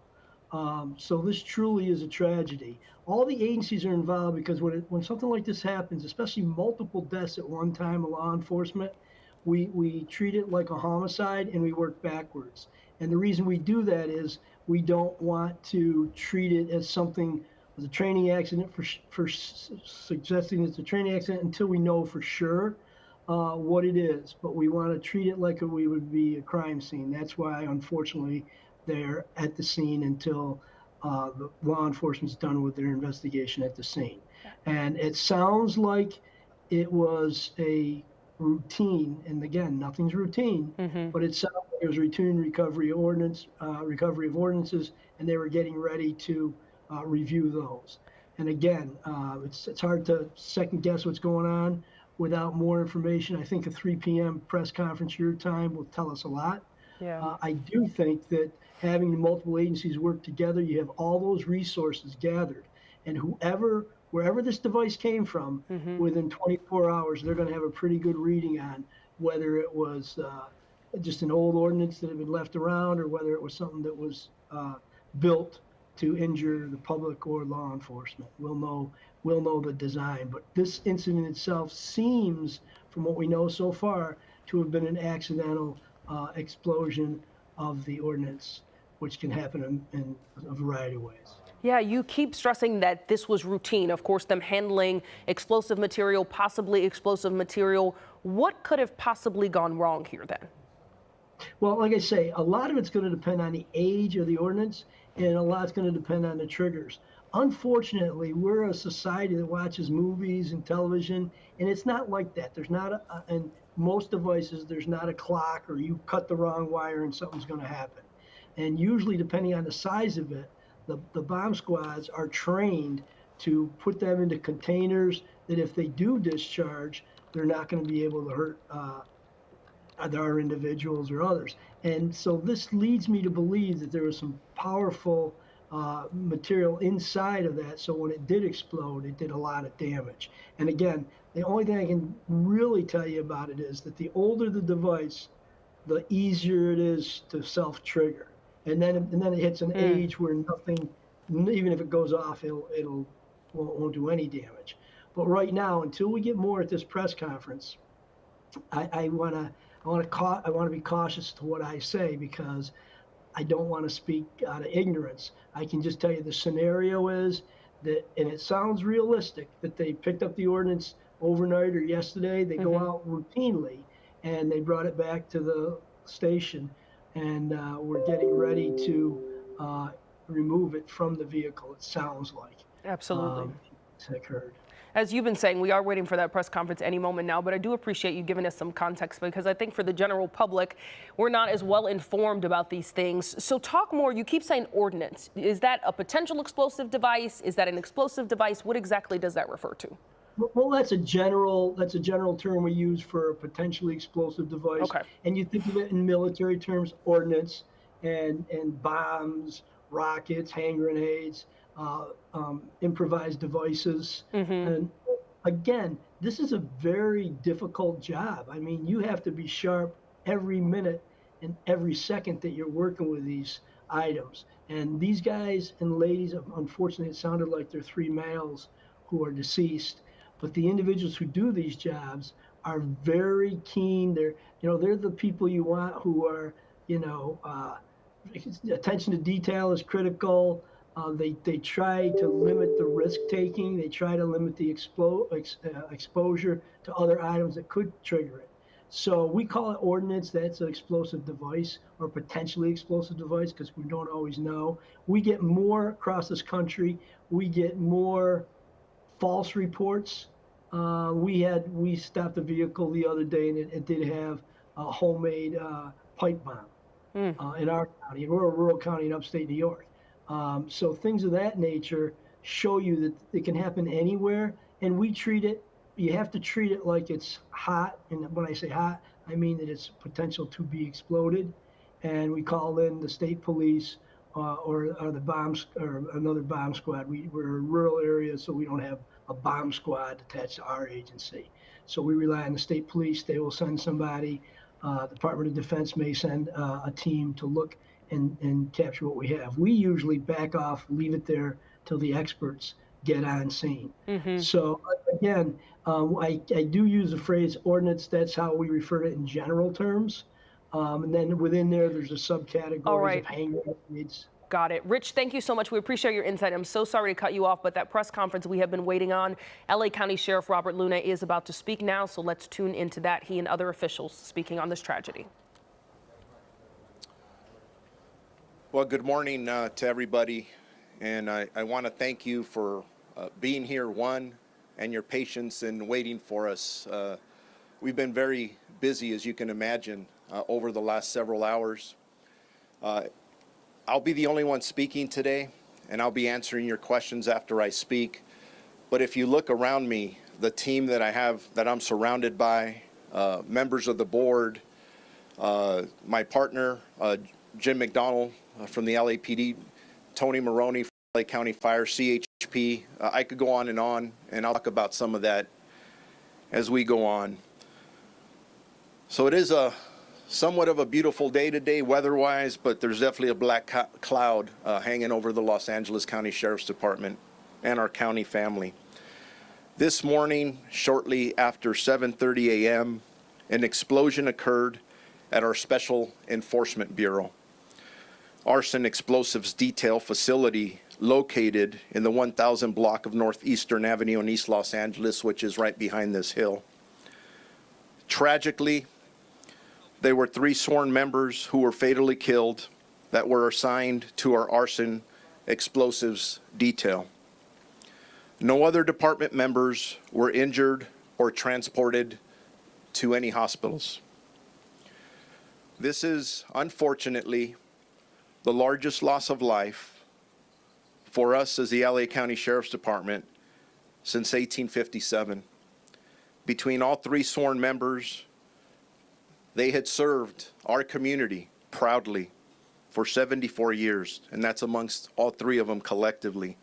19 years, 22 years, and 33 years. And at this point, we are not giving out their names.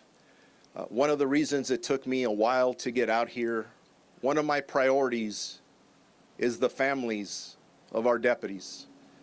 And I've met with several of them this morning. There are still others who are on their way. There are others who have not been notified. The last thing I want to do is them to turn on the news and find out that way. So thank you for respecting that at this point.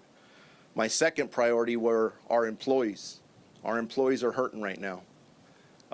Members of our Special Enforcement Bureau, other members of our arson detail as well, arson explosives detail.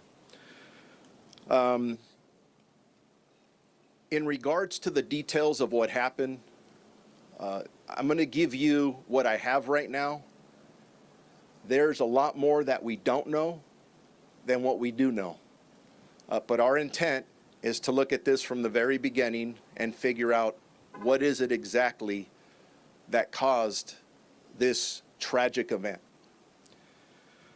Currently, our homicide detectives are on scene, and they are investigating the deaths that are we are being assisted by the Federal Bureau of Investigation, who are investigating the post-blast portion of this incident. You have seen other vehicles other than FBI. You've seen the ATF here. They will be assisting the FBI as well.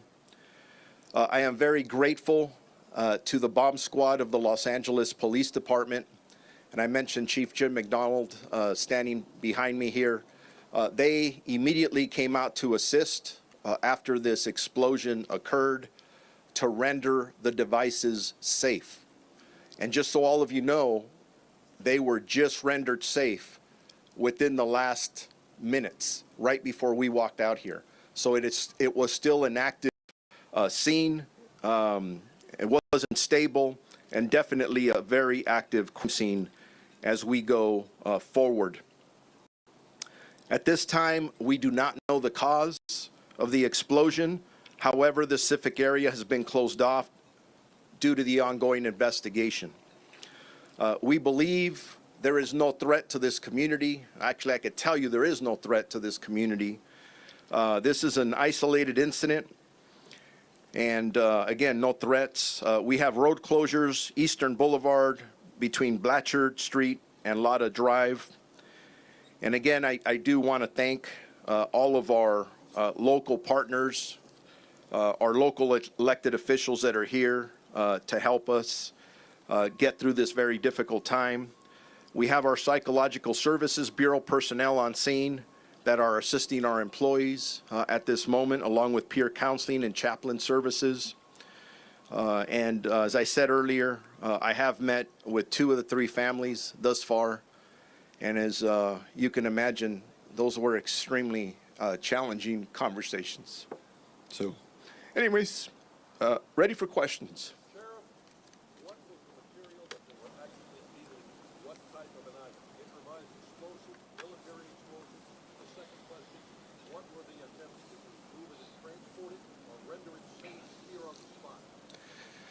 Those are all good questions that Pete just asked. Now that the investigation has started, now that the investigators can actually get in to the scene that it was just rendered safe, we will be able to answer all those questions. Too early right now to be able to answer that.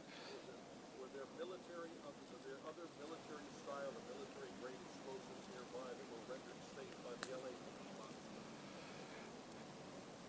We will know that hopefully in the next couple of hours. Sir, were they moving these explosives from one place to another? Were they investigating existing explosives already in the facility? And what were they doing? All these questions are really good questions, and they're the questions that we have as well.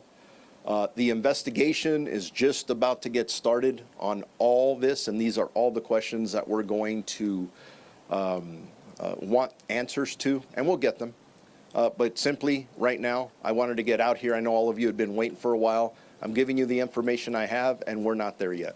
Thank you. Can you say something in Spanish for us, please? Let's wait for the English, and then we'll do the Spanish afterward, if that's okay. Sure. Are you able to say this? We heard that someone was injured as well and taken to the hospital. Are you able to say the status of that person? Earlier, we had 3 fatalities of our employees, which I call heroes. Are very heroic in the work that they do. We had no other injuries other than the 3 fatalities. And just so all of you know, the members of this team, I've heard over and over the word elite being used. I think sometimes that term gets overused. But if you're familiar with our Special Enforcement Bureau, they're the best of the best. And the individuals who work our arson explosives detail, they have years of training. And these members, usually the average calls that they go to in dealing with some very dangerous situations or items average about 1,100 per year. So these aren't people who don't do this very often. They are fantastic experts.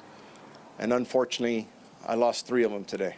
Sheriff, regarding what happened here, why was the materials brought back to the scene? There was a possibility that they were unstable. Normal protocol would be to take them to one side, run away from them, go there and disappear. Why was it not done out there while the process of trying to do this to transport information to handle it better? Those are all questions, Pete, that we're going to get to. We need to go from A to Z to know exactly what happened. That's why we have our partners here from the Federal Bureau of Investigation that will be conducting the post-blast. There'll be a lot of details coming out there eventually. ATF is here to assist them, the National Response Team. These are individuals that have a lot of expertise in what they do.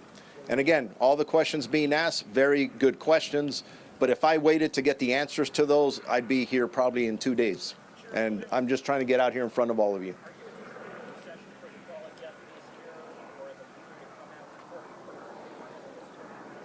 The question is, are we anticipating a procession for our 3 heroic deputies who passed away? And the answer to that is yes. There will be a procession. I don't have any specific information on that, but it'll happen the next several hours.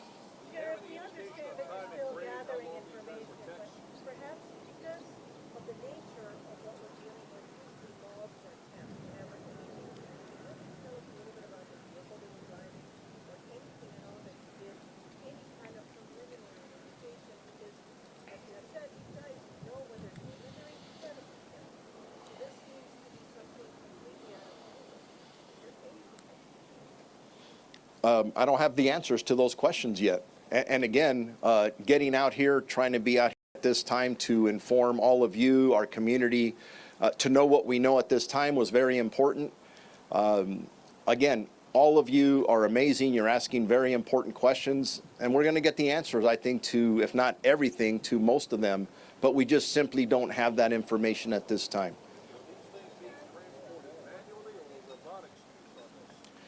There is currently an investigation going on to determine what happened from the very beginning to the end. I know everybody wants answers. Please understand, we just rendered the scene safe. Within the last 30 minutes, the LAPD bomb squad rendered the scene safe. We have to go back, investigate what happened from the very beginning, and we'll get there. Just not going to happen this soon. I would be very irresponsible to try and answer a lot of these questions without the information that I need to positively give you facts, and I don't have the facts at this point. Sheriff, we understand that you're telling us everything you can tell us, and we understand we got to wait. By when, roughly, you think you can have another press conference to tell us more information? We'll, through our Sheriff's Information Bureau, we'll put something out in the next couple of hours of when we would have more information, but I'm going to tell you right now, based on my experience, when we're conducting these type of investigations, it doesn't take hours to get some of this information. It takes days and weeks. We do not rush this investigation. We want to make sure that we're extremely thorough. Ladies and gentlemen, we lost 3 lives, and we want to make sure we know what happened. We don't want to repeat for this. And again, all the questions that are being asked are very legitimate. There are other law enforcement agencies who have bomb techs, not only around the country, around the world, that want to know what happened here. So we want to make sure that no one else, we don't repeat this, right? So thorough investigation will be done by multiple agencies, and we'll get back to you about it. It sounds like everything is repeat questions about the incident. I can't answer any of those right now because we don't have those facts yet. So with that, thank you all, and then we'll keep you updated on any progress on anything else. Appreciate each and every one of you. God bless you. Hello and welcome to KCAL News at noon. I'm Amy Johnson. You've been listening to LA County Sheriff Robert Luna discuss the tragic incident that happened this morning around 7:30 at the East LA training facility. 3 deputies were killed this morning. What we have learned is that all 3 were sworn members, that they were part of the arson explosive detail. This is the largest loss of life since 1857. All 3 of those people that were killed had a combined level of experience of 74 years served. One had served 19 years, another 22 years, and another 33 years on the force. The sheriff did not release their names just yet, but right now he is saying that this was an isolated incident. There is no threat to that area right now, and it has just been deemed safe.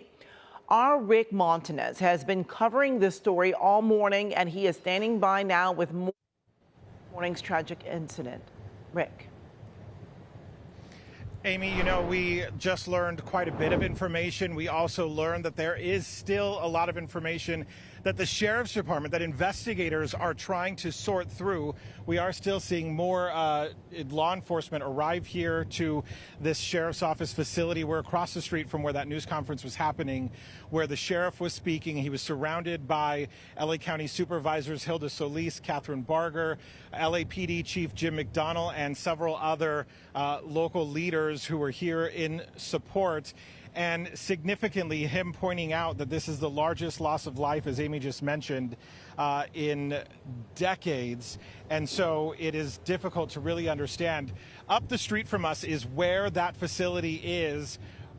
He said, the sheriff said, before he came out to speak with us, is when they deemed the area safe. So they are just now getting into where they can begin investigating. So what caused the explosion? The sheriff says they don't know that yet. They're still trying to figure out a lot of information. We've been out here talking with some people who heard the blast this morning. We've also heard from people who live nearby, and I believe we may have a piece of an interview from one of those neighbors.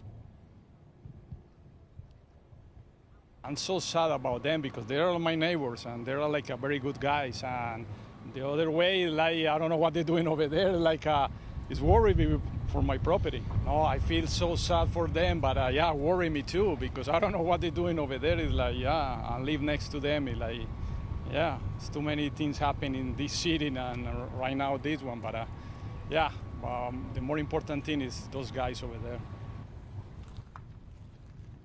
And the three men, those deputies who died in this morning's explosion, they have not been identified by the sheriff. He just told us a short time ago he's only been able to meet with 2 of the 3 families, and that right now, in addition to the investigation, is what is most important, to take care of those families of those 3 fallen sheriff's deputies. So the sheriff says he is waiting on releasing their names and more about the work that they've done within the sheriff's department, each of them serving for a considerable number of years and then advancing to this highly elite squad, the Special Enforcement Bureau, here with the LA County Sheriff's Department. Difficult, Amy, I also want to point out, as we heard the sheriff speaking, listening to him fight back those tears, this is a very difficult day, not only for the LA County Sheriff's Department, for this special unit, their families, of course, the entire community really feeling this major loss of life. The investigation just getting underway. Of course, we'll keep you posted as we learn more information. Live in East LA, Rick Montanez, KCAL News. All right, great job out there, Rick. We appreciate that. Let's continue our live team coverage. Reporter Amanda Starantino on the investigation. Amanda. So we are right outside the facility here on Sheriff's Road in Eastern, where that press conference did just wrap up. Rick is just right across the way from us right here. And right behind me, you can see a bunch of sheriff's deputies gathering along with our supervisors, Catherine Barger, right there. And also I see some of our homicide investigators that we work with pretty much on a daily basis throughout the area, also in this crowd here as well. So they are part of this investigation that we are watching. And it's been a very emotional day with so many different units involved. LAPD just saying that this area is now deemed safe where that explosion did happen. Now, when you come to talking about just who was involved with this, these families, they're still finding out this information. As Rick just said, only 2 out of the 3 families have spoken with Sheriff Luna at this point. I actually just spoke with the ALAD's president. That's the Sheriff's Union.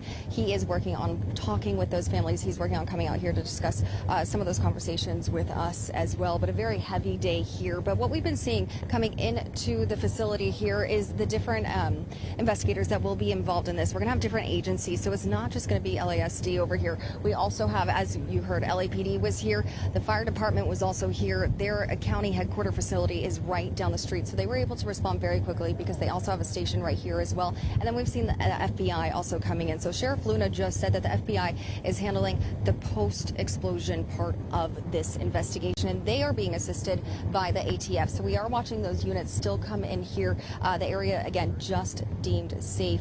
Not a lot of answers as to what exactly happened in this incident at 7:30 when that device that they were working with did explode. Sheriff Luna was not able to give us any of that information. He said that it will take some time.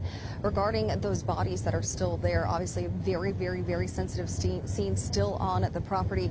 He wasn't able to give any information about a possible procession as that investigation is ongoing. But here on the scene, a very, very sad day for deputies. I've heard from several of them that know who passed away, and they're heartbroken. Morale is very low within the department already, just with everything they've been experiencing, and this obviously does not add to that.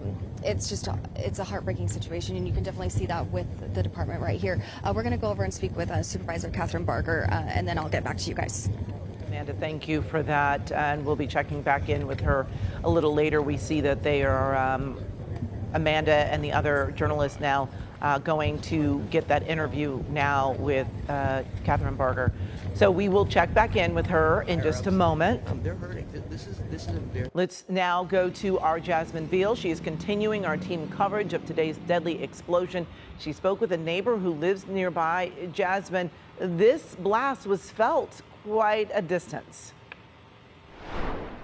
Yeah, by those who heard it, Amy. So I'm even working on getting you new sound in the next few seconds from another woman who heard it. She thought it was fireworks, and it wasn't until she heard the helicopters and saw a whole line of sheriff deputies zooming down this street that she realized something tragic and bad had happened. She said it was so frightening and now just heartbroken to hear that these members of the arson explosive unit, these experts, were killed in this blast. And you heard minutes ago from the sheriff himself, Robert Luna, speaking, surrounded by those law enforcement agencies. He talked about how they just rendered the scene safe here by the LAPD bomb squad. I'm at the corner of Eastern Avenue and Lotta Drive. We have walked around this entire hilly neighborhood talking to anyone we could.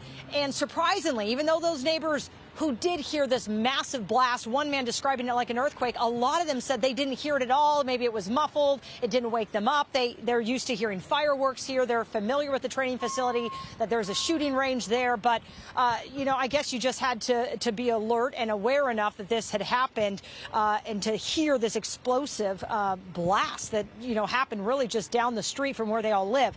The sheriff also talked about these 3 sheriff arson explosive experts killed in this, with the average handling of 1,100 explosive items a year. These were experts. Sheriff Luna, are you guys able to say anything? I'm looking at some of the sheriff department employees here waiting to get in. I'm just checking as people drive through. They're trying to get to the scene now that it's been just rendered safe. Are you able to say anything to KCAL CBS here? Are you able to say anything? We're live here on CBS KCAL. Are you able to just say anything? We just heard from Sheriff Luna. Can we 1 second? Yeah, okay. Let him collect himself.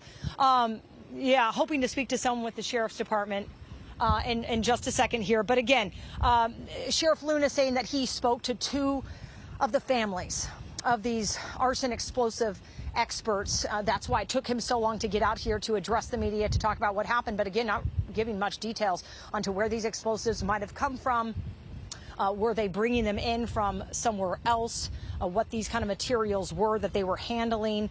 No one else was injured. They do not think there is any further threat to this community. But again, the largest loss of life to the LA County Sheriff's Department since 1857. And collectively, these men killed. They had, 70, I think you said it, Amy, 74 years of experience here. Yes, sir. Oh, you are? Well, we'll talk to you first. He's heading to our other reporter, Amanda Starantino. What's your name, sir? Rich Pippin. I'm the president for the Association for Los Angeles Deputy Sheriffs. Okay, well, thank you for the time. We heard from the sheriff himself. Do we know anything more about where these explosives were coming from? I don't have those details. What we do know is these guys were doing work that they routinely do on a day in and day out basis. It really just highlights the dangers of the job. This is something I don't think anybody ever would have heard of if it weren't for the tragic loss of life. And now, sadly, we're looking at what might be the worst day in department history in terms of loss of life. So, yeah, we're reeling. It's a tough day for all our people. So sorry, and community members showing up just heartbroken to hear this. Well, to all of them. Have you spoken to the family members at all? of these arson experts. So then I can just say to the people in the communities and to other people we work with, elected officials and everybody, thank you. The outpouring of support and condolences, it means a lot, right? Because this is unfortunately, this happens too often in our profession. It doesn't make it easier. It's no less difficult. It's pretty tough. Both these guys with me worked with people that we lost today, our brothers, and it's one of the saddest days of my 35 years in the department. These men with collective 74 years of experience, who they were? Well, they work our arson explosive detail. That means they're some of our best and brightest that we've lost today, unfortunately. Were they bringing in explosives in that truck that we saw? Those details I just don't have. You don't even have those yet. I know we heard that they were dealing with something that they had picked up and trying to take back here to the facility. Yeah, that kind of detail we don't have yet. We just know they were doing work that they routinely do, that they're very good at, and we know it shouldn't have happened, and that we're left without 3 of our best this morning is all we really know right now. No. Thank you. I'm so sorry for your loss.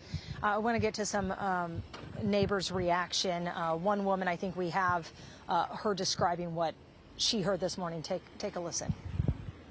Well, I was asleep, and then around maybe 7:20, 7:30, around that time, I heard like an echo sound, but it was, kind of from far. So then I heard, but it was like a boom, but you could hear it, like when your moving trucks come and and they open the trailer in the back and it just hits and like that, boom. And I was like, I woke up and I was thinking, wait a minute. I was like, oh, probably 4th of July just passed. People are just messing around, setting off the noises. So I didn't think nothing of it until after later on I started to hear all the cops and helicopters, and then I hear them stopping here and I was like, oh, what's going on? So then my daughter and everyone were all starting to wake up and look outside, get up out here.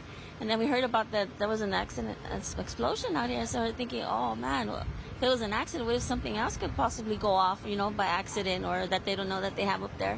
So that's scary to be, to just live so close by, because, we're like right here in the center of it. So it's scary.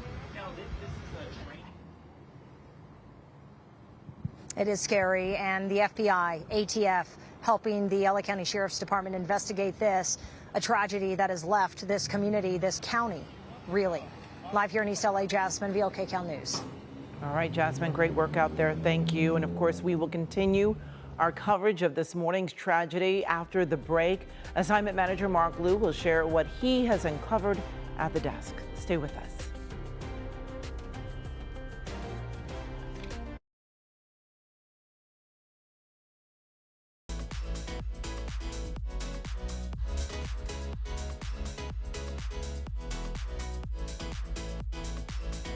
This might be a surprise, but I'm a makeup artist who doesn't love traditional foundation.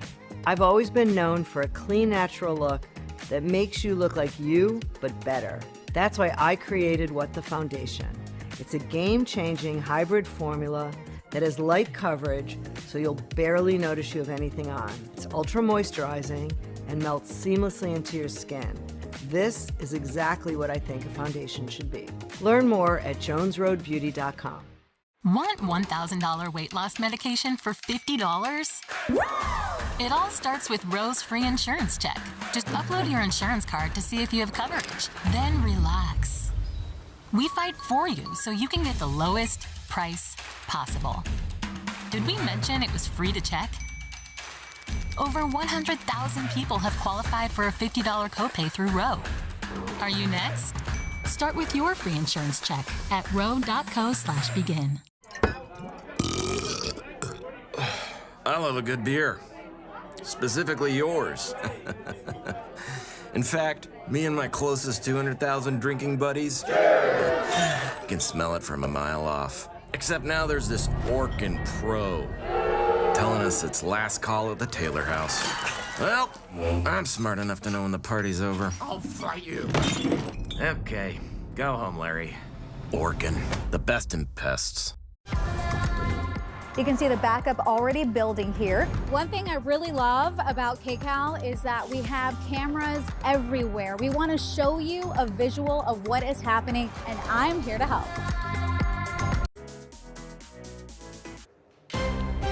And we continue to follow the breaking news. 3 members of the LA County Sheriff's Department killed this morning when some type of explosive ignited there. Assignment Manager Mark Liu has been tracking the story at the desk all morning. Mark, what can you tell us about this explosion? Well, I'll tell you, CBS News has now learned and confirmed through 2 senior law enforcement officials in Los Angeles that were briefed on this investigation that the material that exploded today that killed those 3 LA County Sheriff's deputies was recovered yesterday at some time, and that it did not appear to be an improvised explosive device. So not a homemade bomb like a pipe bomb or homemade fireworks. It was something else, something very powerful, and that this does not appear to be a training accident. Now, we just heard from Sheriff Luna that they only recently made the scene safe for investigators. Let me show you some video of them doing that. This is KCAL overhead in the 10 o'clock hour, and a member of the bomb squad there, fully dressed in that heavily armored gear,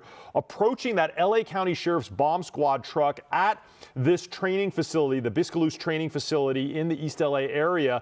This was a very careful and deliberate operation to survey the scene here, looking for any other explosive devices. Now, at the time, there was just a single bomb squad tech made an entire orbit around that bomb squad truck that is the focus of the investigation. The body of those 3 deputies, the bodies of those deputies are on the other side of that truck. They are only partially covered, so that's why we're not showing you any video. Now, after completing their investigation, that bomb squad tech did return to the command post and gave a debrief. And then later in the afternoon, we did see more and more members of the bomb squad approach that van wearing less and less gear, which was an indication that they were getting much more comfortable, that there were no longer any explosive threats near that bomb squad truck. And we just heard from Sheriff Luna himself that they have now rendered it safe. This is an example of a bomb squad member that did not have really that much gear on, looking under some of the LA County Sheriff's deputies' vehicles that were near the blast site, including one that had its back window blown out. Very likely that member of the team there looking for any pieces of whatever it is that exploded. It may have gone quite far, maybe 50, 60 feet from the explosion site. If you come out to my screen, I'm going to show you on the map where this is happening and give you a better idea of what we're looking at. So there's downtown Los Angeles, and I'm going to zoom in on the training facility here at the corner of the 10 and the 710. These are the 2 major landmarks there, the freeways. And I'm going to zoom in and give you an idea of where on the facility this happened. It was this right here, this parking lot, which is where many of the vehicles involved in the LA County Sheriff's Department training facility sit. And the bomb squad truck was sitting right about here. Now, the bodies of the deputies are in this cone, some of them quite far away, as much as maybe 40 or 50 feet away from that bomb squad truck. And that blasted out back window of the sheriff's vehicle, it's right about there. Now, KCAL did not see any evidence of any damage in the back part of the parking lot, so it appears that the blast was focused in this direction. Now, the FBI and the ATF, they're going to continue to investigate what caused that blast, but whatever it was very, very powerful. And the federal investigation here very likely is going to take the lead because they don't want a conflict of interest between sheriff's deputies being killed and then the sheriff's department investigating their own. That's why the FBI and the ATF are there. That's the very latest here from the desk. I'll send it back to you. All right, Mark. And these 3 sworn members of the arson explosive detail had a combined 74 years of experience. One with 19 years, one with 22 years, and one with 33 years. So they did have the experience. And so it will be, certainly interesting to find out what happened in this situation. Yeah, that's exactly right. They're very experienced members. So it's really very tragic for the department to lose these 3 deputies. Obviously, they have been with the department very, very long time, almost 75 years, you said. So this will be a major investigation. All right, Mark, thank you. And be sure to stay with KCAL News throughout the day for the latest updates on the deadly explosion at the Los Angeles County Sheriff's Department training facility in East Los Angeles.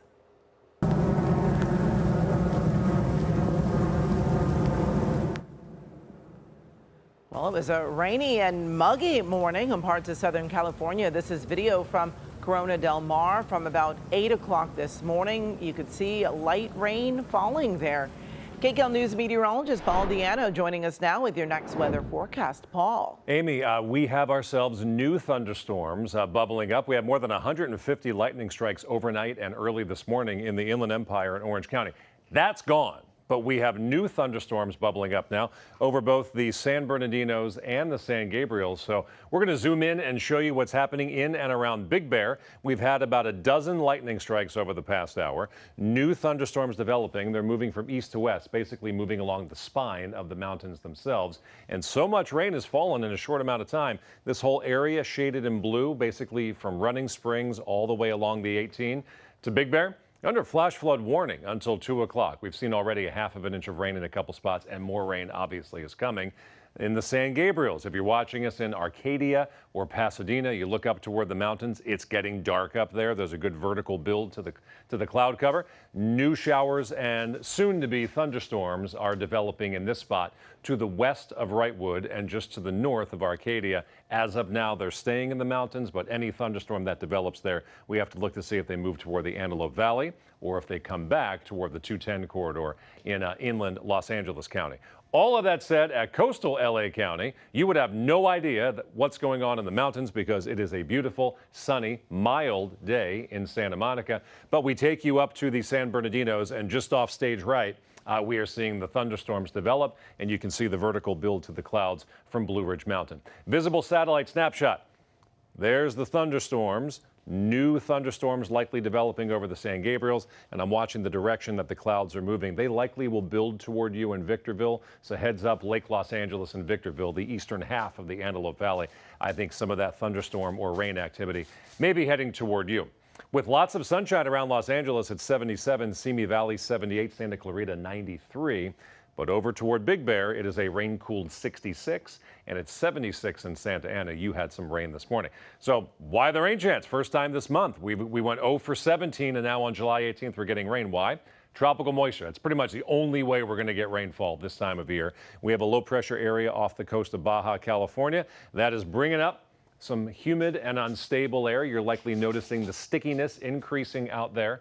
Over the past couple days, well, now there's enough juice in the atmosphere to give us these scattered thunderstorms. Your high temperatures today, 79 for the metro area, 91 for our valleys. Highest chances of seeing a thunderstorm would be the foothills of the Inland Empire, the high desert, and of course our mountains, where highs there will only be in the mid-70s. So watching the radar this afternoon and this evening as well, as thunderstorms are building over the mountains right now. Back to you. All right, thanks so much. Well, The Late Show with Stephen Colbert canceled. Why its run is coming to an end next year.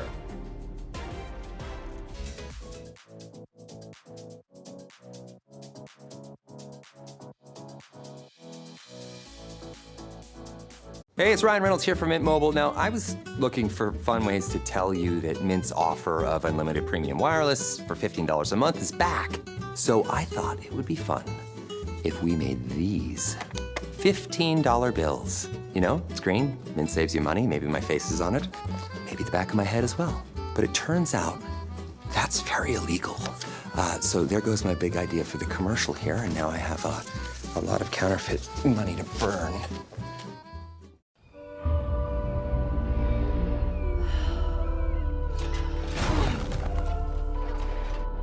If you feel held back by the weight of navigating financial decisions, we can give you the tools to help you break free from what's slowing you down.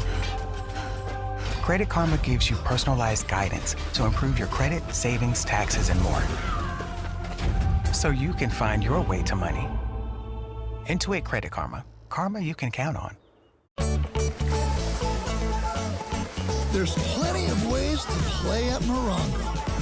Play at the beach. Play with friends. Play at a bar under the sun. And a lazy river. Come play at SoCal's favorite Oasis Beach Pool and Lazy River. Only at Morongo. Good times.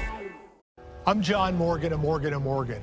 Why should you hire America's largest injury law firm for your case? There's a lot of reasons. Did you know there are over 6,000 car crashes every day across the United States? That's staggering.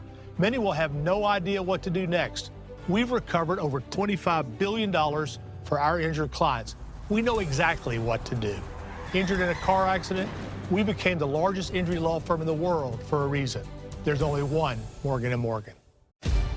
Pluto TV is exploding with free movies. You'll feel the free when one man, one woman, and a group of friends join together to save the world.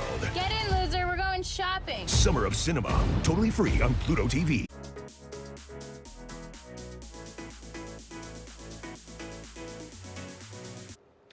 Well, the end of an era is coming in late-night television. CBS is canceling The Late Show with Stephen Colbert. Colbert broke the news on last night's show. Next year will be our last season. The network will be ending The Late Show in May. It's not just the end of our show, but it's the end of The Late Show on CBS. I'm not being replaced. Well, Colbert has been on The Late Show desk since taking over for David Letterman back in 2015.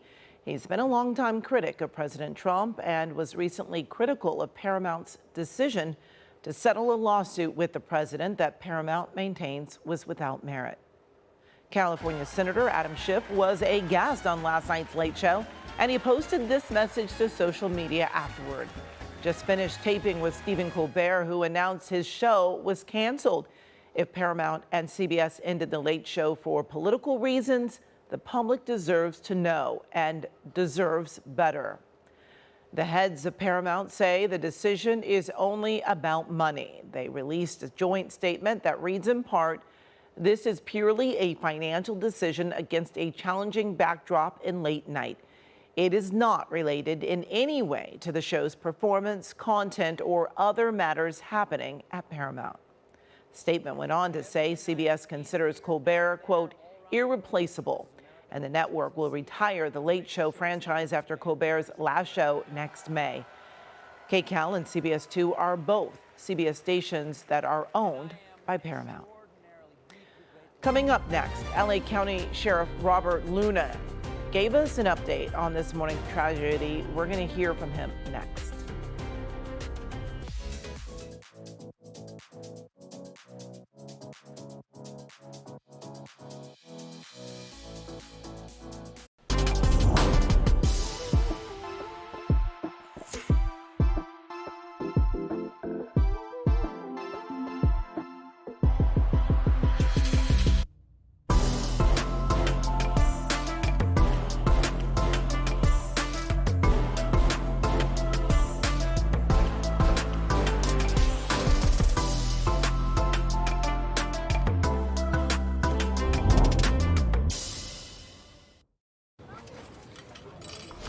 What a hotel. Right? And only $250 a night for my favorite site.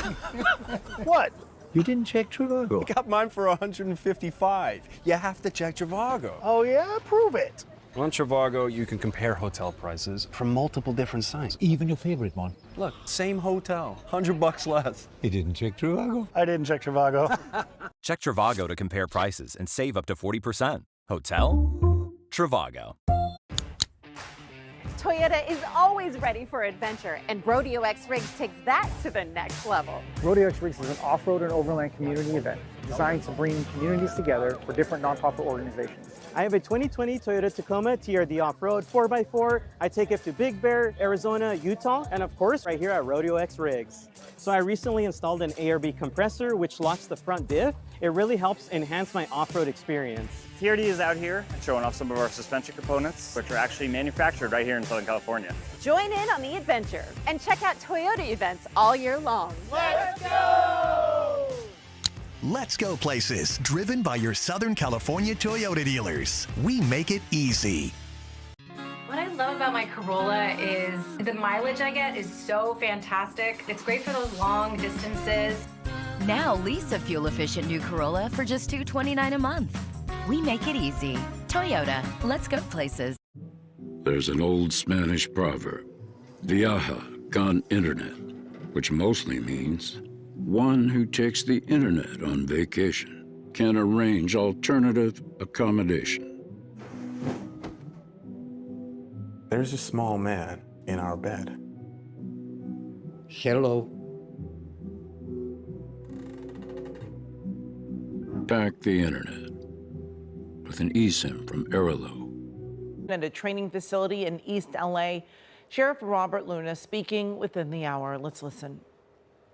This morning, shortly after 7:30 a.m., an explosion occurred at our Special Enforcement Bureau, arson explosives detail facility located in the 1000 block of Northeastern Avenue in East Los Angeles, which is right behind this hill. Tragically, there were 3 sworn members who were fatally killed that were assigned to our arson explosives detail. No other department members were injured or transported to any hospitals. This is, unfortunately, the largest loss of life for us as the LA County Sheriff's Department since 1857. Between all 3 sworn members, they had served our community proudly for 74 years, and that's amongst all 3 of them collectively. 19 years, 22 years, and 33 years. And at this point, we are not giving out their names. One of the reasons it took me a while to get out here, one of my priorities is the families of our deputies. And I've met with several of them this morning. There are still others who are on their way. There are others who have not been notified. The last thing I want to do is them to turn on the news and find out that way. So thank you for respecting that at this point. My second priority were our employees. Our employees are hurting right now. Members of our Special Enforcement Bureau, other members of our arson detail as well, arson explosives detail. In regards to the details of what happened, I'm going to give you what I have right now. There's a lot more that we don't know than what we do know. But our intent is to look at this from the very beginning and figure out what is it exactly that caused this tragic event. Currently, our homicide detectives are on scene, and they are investigating the deaths that are we are being assisted by the Federal Bureau of Investigation, who are investigating the post-blast portion of this incident. You have seen other vehicles other than FBI. You've seen the ATF here. They will be assisting the FBI as well. I am very grateful to the bomb squad of the Los Angeles Police Department. And I mentioned Chief Jim McDonald standing behind me here. They immediately came out to assist after this explosion occurred to render the devices safe. And just so all of you know, they were just rendered safe within the last minutes, right before we walked out here. And our live team coverage continues with KCAL News reporter Amanda Starntino. She's standing by with LA County Deputy Sheriff Tony Meraz. Amanda. Hey, Amy, you know, this is being really felt by so many people in this law enforcement community, and for so many of them, they're family. They're not just colleagues, and that's exactly what it is for Deputy Sheriff Tony Meraz. You actually knew one of these men personally. We're told they were the best of the best at what they did, and he said a lot of family involved in this. Yeah, so I knew all of them, but one in particular I had the pleasure of working with, and him in particular, well, all 3 of them were. They're the kind of cop that if your family needed help, if your family called 911, you want them to show up. That's who you wanted. And that speaks to how they got to an elite unit like they did. It just doesn't happen by accident. And when we talk about the best of the best, how do you even get to that point? We know some of them served from, one of them was 19 years of service, 22 and 33 years of service. And that's actually, you said you served 25 years? 26 years at this point. So you know that kind of dedication. Can you talk about that? It just day in, day out, serving your community, being there when you're sick, you're tired, you're hungry, you're cold, you want to go home, you're held over your shift. Just doing that day in and day out, putting yourself through the training that, frankly, the department can't afford to, and just getting that level of expertise so you can go to an elite unit like they were in. Can you speak about a little bit about the unit that they were in so we can have a better understanding as to what their jobs were? I know a little bit about it. My forte is like patrol, but I know that they attend a ton of training, both in and out of the state, at the state and national level, and it takes years to get fully trained to be an arson explosives detective. very high-risk job that really protects our community here, along with all of your department that we're so appreciative of. How does the department handle a loss like this? This is, as Sheriff Luna said, the largest loss of life that we've had since the 1850s. I know, and it's hard for us to put that into perspective. I know we're in the backdrop of the Hollywood Hills, and the movies and TV portray our job a certain way. I think today puts a face to how dangerous these men and women, their job actually is on a daily basis, and how something can go tragically wrong at any moment. We really appreciate you and all the work you guys do, and I'm so sorry for your department's loss. Hang tight just a second. We did hear from Supervisor Catherine Barger as well, also here with Sheriff Luna standing behind him while he talked to the media this afternoon. She said this is incredibly difficult for this community and for the law enforcement that's already gone through so much. Take a listen. This is a family, and these 3 deputies were incredibly well respected and loved by many of their colleagues. And I just feel that, like the last few weeks, law enforcement's gone through so much, and to have this happen now, it breaks my heart. It breaks my heart. I mean, how much more crap is going to be thrown on law enforcement, you know? And this is an example of where you never know. You wake up in the morning, they went to work, and now their families are being notified that they're gone. We know that 2 out of the 3 families have been notified, and so many more conversations need to happen before we can find out who these people are. But you can't imagine what these people, what these family members are going through for their loved ones that risk their lives every day to protect us in this community here. And we are so fortunate to have these deputies from the Los Angeles Sheriff's Department doing the work that they do every single day. When I was talking to Supervisor Barger earlier, she was saying what they've been through in just the past couple of months with the protests that we saw happening, and then dealing with the fires right before that. It's been a lot. And so this, on top of it, it's been a very rough 2025. This day is extremely tragic for this whole department, and our hearts are with them. Back to you guys. Certainly are, Amanda, and just another reminder of the dangerous job and the sacrifices, all the risk that they take each and every day for us and our safety. Thank you. Be sure to stay with KCAL News throughout the day for the latest updates on the deadly explosion at the Los Angeles County Sheriff's Department training facility in East LA. Well, we want to take a moment here to check in with our meteorologist, Paul Diano. Some areas got a little rain this morning. It's a little humid in certain spots, but a lot of folks are already looking towards the weekend. The weekend looks dry. I'm glad the weekend is not dealing with weather like what we're having this afternoon, because a lot of folks go to the mountains, a lot of people outdoors. If you hear lightning, bring everyone inside for at least 30 minutes until you don't hear lightning, because you are going to hear lightning in the foothills. We're going to bring up our maps. Talk about the radar. We had thunderstorms overnight in the Inland Empire and Orange County. We have new thunderstorms developing right now. Metro LA County and Orange County, this is not for you. In the foothills and the mountains in the Inland Empire and the Antelope Valley, this is for you. Look what's going on in and around Big Bear. We've had about 15 lightning strikes over the past hour. New thunderstorms are developing right where other thunderstorms happened. So this whole area between Running Springs and Big Bear Lake is under a flash flood warning until 2 o'clock. That's how quickly things can go from sunny to the potential for flooding. We could see up to an inch of rain in some spots in the San Bernardinos. New showers, albeit weaker, and no lightning strikes yet, are forming over the San Gabriels.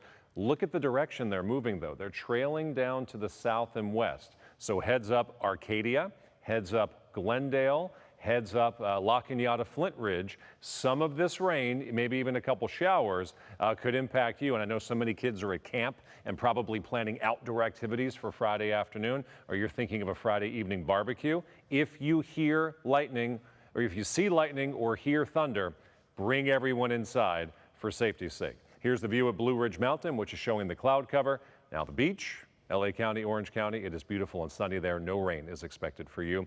We'll take another look at the radar as conditions warrant, but for now, it is stormy in the mountains. Should not be for the upcoming weekend. Amy, back to you. All right, Paul, thanks so much. Well, the Long Beach Triathlon is this weekend, but it's not just about the competition. The meaning behind it just ahead.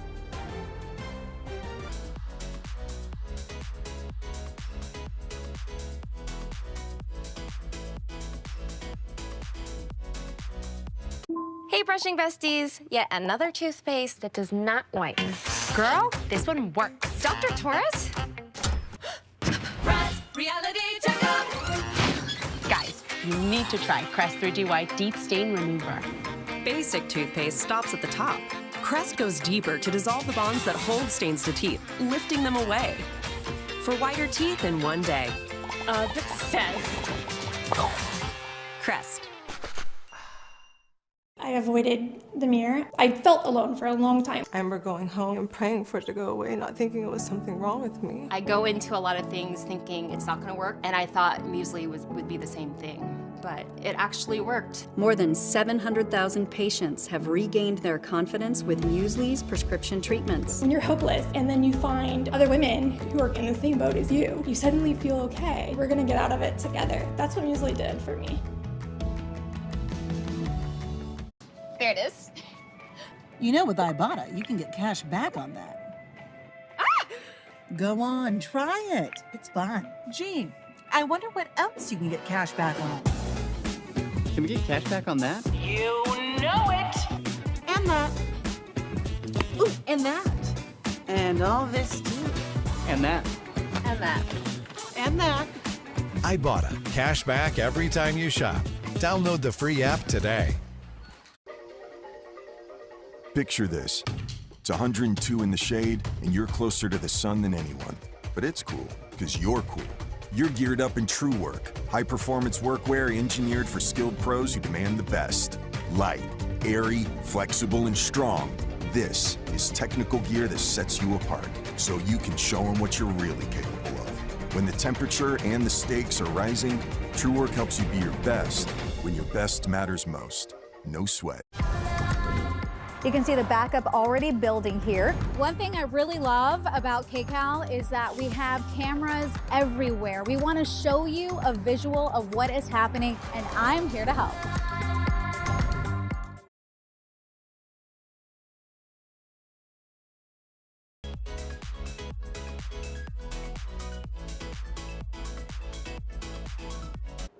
Well, a Sunday filled with swimming, running, and biking in Long Beach, all for a good cause. Team Paramount, which includes members of the KCAL family, are in training to crush it in this weekend's Legacy Triathlon in Long Beach. In addition to each of our team working to achieve a personal best, they're also raising money for Children's Hospital Los Angeles. And if you want to donate, you can check out the QR code right there on your screen. And then you can even come down to see the competition Sunday in Long Beach. Well, it's time for some summer fun. The Orange County Fair is now open in Costa Mesa. This year's theme, Find Your Happy. Every year, the fair offers all kinds of unusual exotic treats. Among the new items on the menu this year are bean and cheese in a waffle cone, Dr. Pepper pickle drink, and meatballs and mozzarella on a stick. The OC Fair runs through August 17th. Well, Dine LA Restaurant Week is just around the corner. Up next, Sasha Tanya, Casa Madera WeHo's Director of Hospitality. That's a mouthful. And Sasha's here to tell us about their offerings.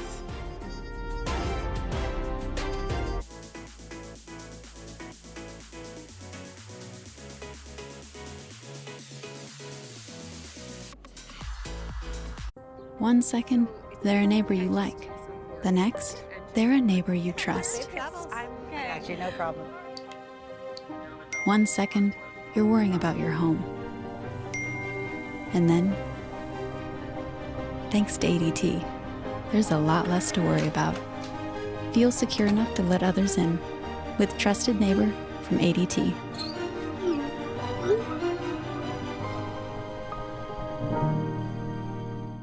When I went through menopause, my hair was so thin, I could barely fit my hair in a ponytail. Are you hungry? So I called my daughter because she was taking Nutrafol. I found Nutrafol after doing a ton of research, and I was impressed that they had specific products for every stage you can experience in your life. After just a few months, my ponytail got thicker and stronger. It was so meaningful that there was this solution for both of us. She didn't have to suffer, just like I didn't have to suffer. Start your hair growth journey at Nutrafol.com. We're happiest when our pups are happy. And we're not satisfied unless they're satisfied. come on in. Satisfying them at mealtime can be equally tough. Every pup parent knows that food is love. We know when they're happy, but it's not always clear when they're healthy. At least now we can get their food right every time. With Ollie, you never have to sacrifice happiness for healthiness again. It's not just good food, it's the right food. Save on your first box at ollie.com. A square head is perfect for traditional razors, but we're not squares. What? Presenting Manscaped's Dome Shaver Pro.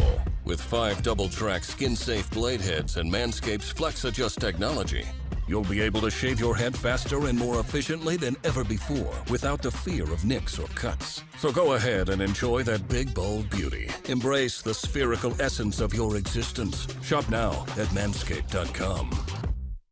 Drive Time makes it easy to buy a car. Yeah, already approved. That was easy. Yep, and you can even customize your own terms on every car. Oh, there's a little slider thing. I can change my down payment? Yeah, and we have thousands of cars under 15 grand. I never had this kind of power. Boom! Lower! Lower! Lowest down option.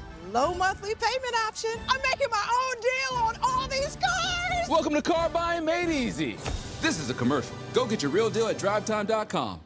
I finally got the Viral Bra from Honeylove. It is crazy that you can get this much support from a bra that has absolutely zero underwire. It's totally invisible, even under the tightest tops. I finally found an underwire-free bra that's actually comfortable. No back fat, no spillage, and doesn't cut into me. It doesn't stretch, doesn't sag. The quality is phenomenal. Honeylove has a 30-day money-back guarantee. Try the crossover bra today at honeylove.com. Be in the know on politics and how it impacts you, even when you're on the go, with the Face the Nation podcast. We have a lot to get to. Margaret Brennan talks with key leaders and thinkers so you stay informed. Good morning to you, Mr. Speaker. Available wherever you get your...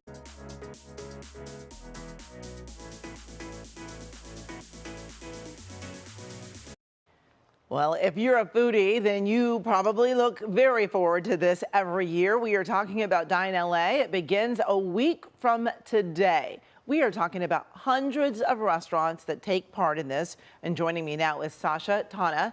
He's Director of Hospitality for Casa Madera in West Hollywood. And they've got a special menu for Dine LA this year. It's great to have you. Thank you for having me. For people that have not been to Dine LA, give us an idea. What is Dine LA? Sure. To put it very simply, Dine LA, it's something that happens twice a year and essentially created to showcase the culinary diversity in Los Angeles.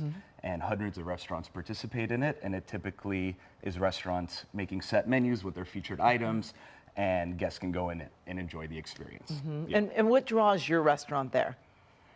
I mean, to be honest, it's an opportunity to potentially get some new people to try the restaurant out. And from a guest standpoint, it's very approachable, it's very simple. You know, hoping that it would maybe get someone who is thinking about trying the restaurant to actually be like, you know what, I'm gonna get in there and try some of their best stuff. Yeah. And that's why we like to join it. And the fact that you get to try so many different courses, because so often when we go to a restaurant, we just get that main course. Maybe we get an appetizer, but this time around, we're gonna try it all. Well, that's exactly right. We want people to go through the whole experience, and that's just not one or two things. It's hopefully 3, 4, 5 different things, and then if you like it, hopefully you keep coming back. Yeah. Let's talk about what you all are serving. The table looks amazing. Yeah, it's making me hungry too. Me too. But yeah, what essentially we did is we just chose some of, if I'm being completely honest, my personal favorite things from the Dine LA menu. So we would start from the first course. This is our Casa Guacamole.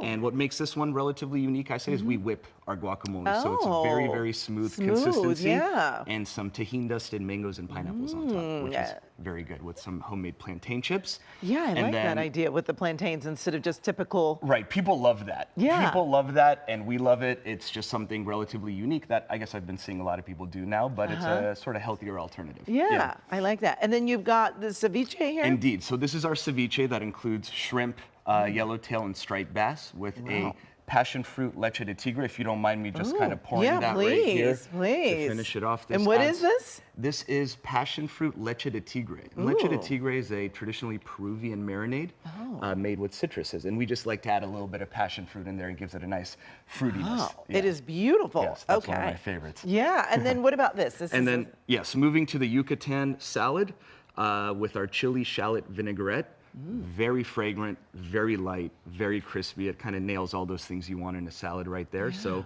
that one's be a nice palate cleanser almost before you go into the main stuff. And that main stuff looks good. Yeah, the main stuff's been staring at me all day. And this is going to Yes. be our Pacifico striped bass. Wow. Very simple, just grilled with olive oil, lemon, and pepper. And a little bit of salt and our citrus fennel salad right there. And this traditionally also gets served with tortillas on the side. So you can kind of make your own tacos with the 3 separate salsas. So, you know, if you everyone at the table can get one of these, and that's almost a full dinner on its own. And then once you finish that, my personal absolute favorite on the menu, no questions asked, this is our butter cake. Wow, it is beautiful too with the gold and everything. Our chef Jaime does an incredible job with this, so all credit Yes. to him. But this is our butter cake with the vanilla ice cream, and what we do is we finish it with a bourbon toffee that we make in-house, so this would get poured right over that just like this. Wow, talk about a blinged out butter cake. Yeah. We know a little bit of gold flakes on there to kind of jazz it up a little bit, but you know, there you have it. It looks so delicious, smells amazing. I noticed you brought me a fork, so I'm hoping that means I get to enjoy. We might dive into this, yes, absolutely. But you know, we're hoping that all of this combined with our theatrical elements, the music and the ambiance can, you know, showcase a little bit of what we can, but ultimately the goal is Dine LA. We want people to be outside. It's better for the industry when people can go out to all the restaurants and try it, and hoping we can be a part of that to kind of get some more energy in Los Angeles and get people outside. Well, it looks amazing. Thank you so much for joining us, Sasha. Again, Dine LA begins a week from today, and you can find more information about that and Casa Madera by going to KCALnews.com and click Scene on TV. Well, it might be Shohei Ohtani's next hit. Details of his new children's book featuring his pup, Decoy. That's coming up next.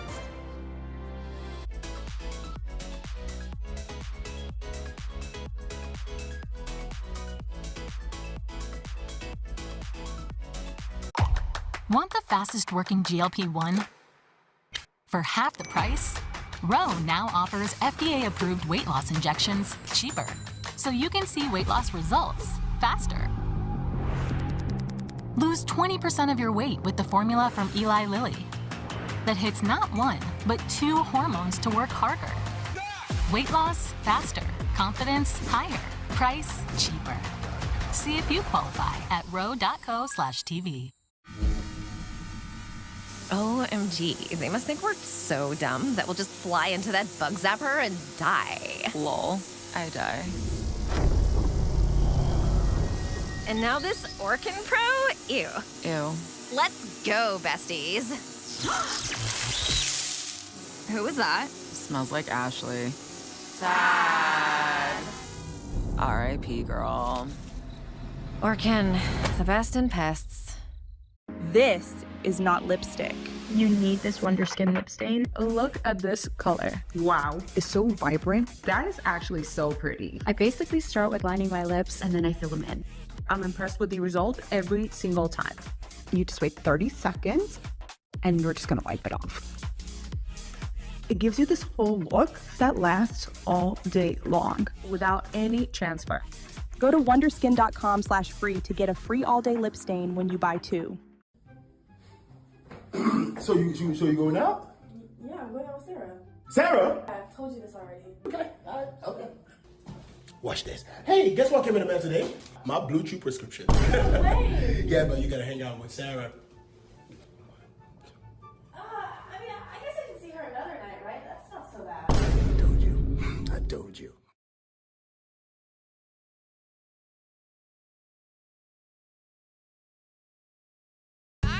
Clearly, we're starting your weekend bright with information, inspiration, and entertainment. Clearly, better weekends. The good things in life. Are you impressed, guys? I'm very impressed. It's all right here.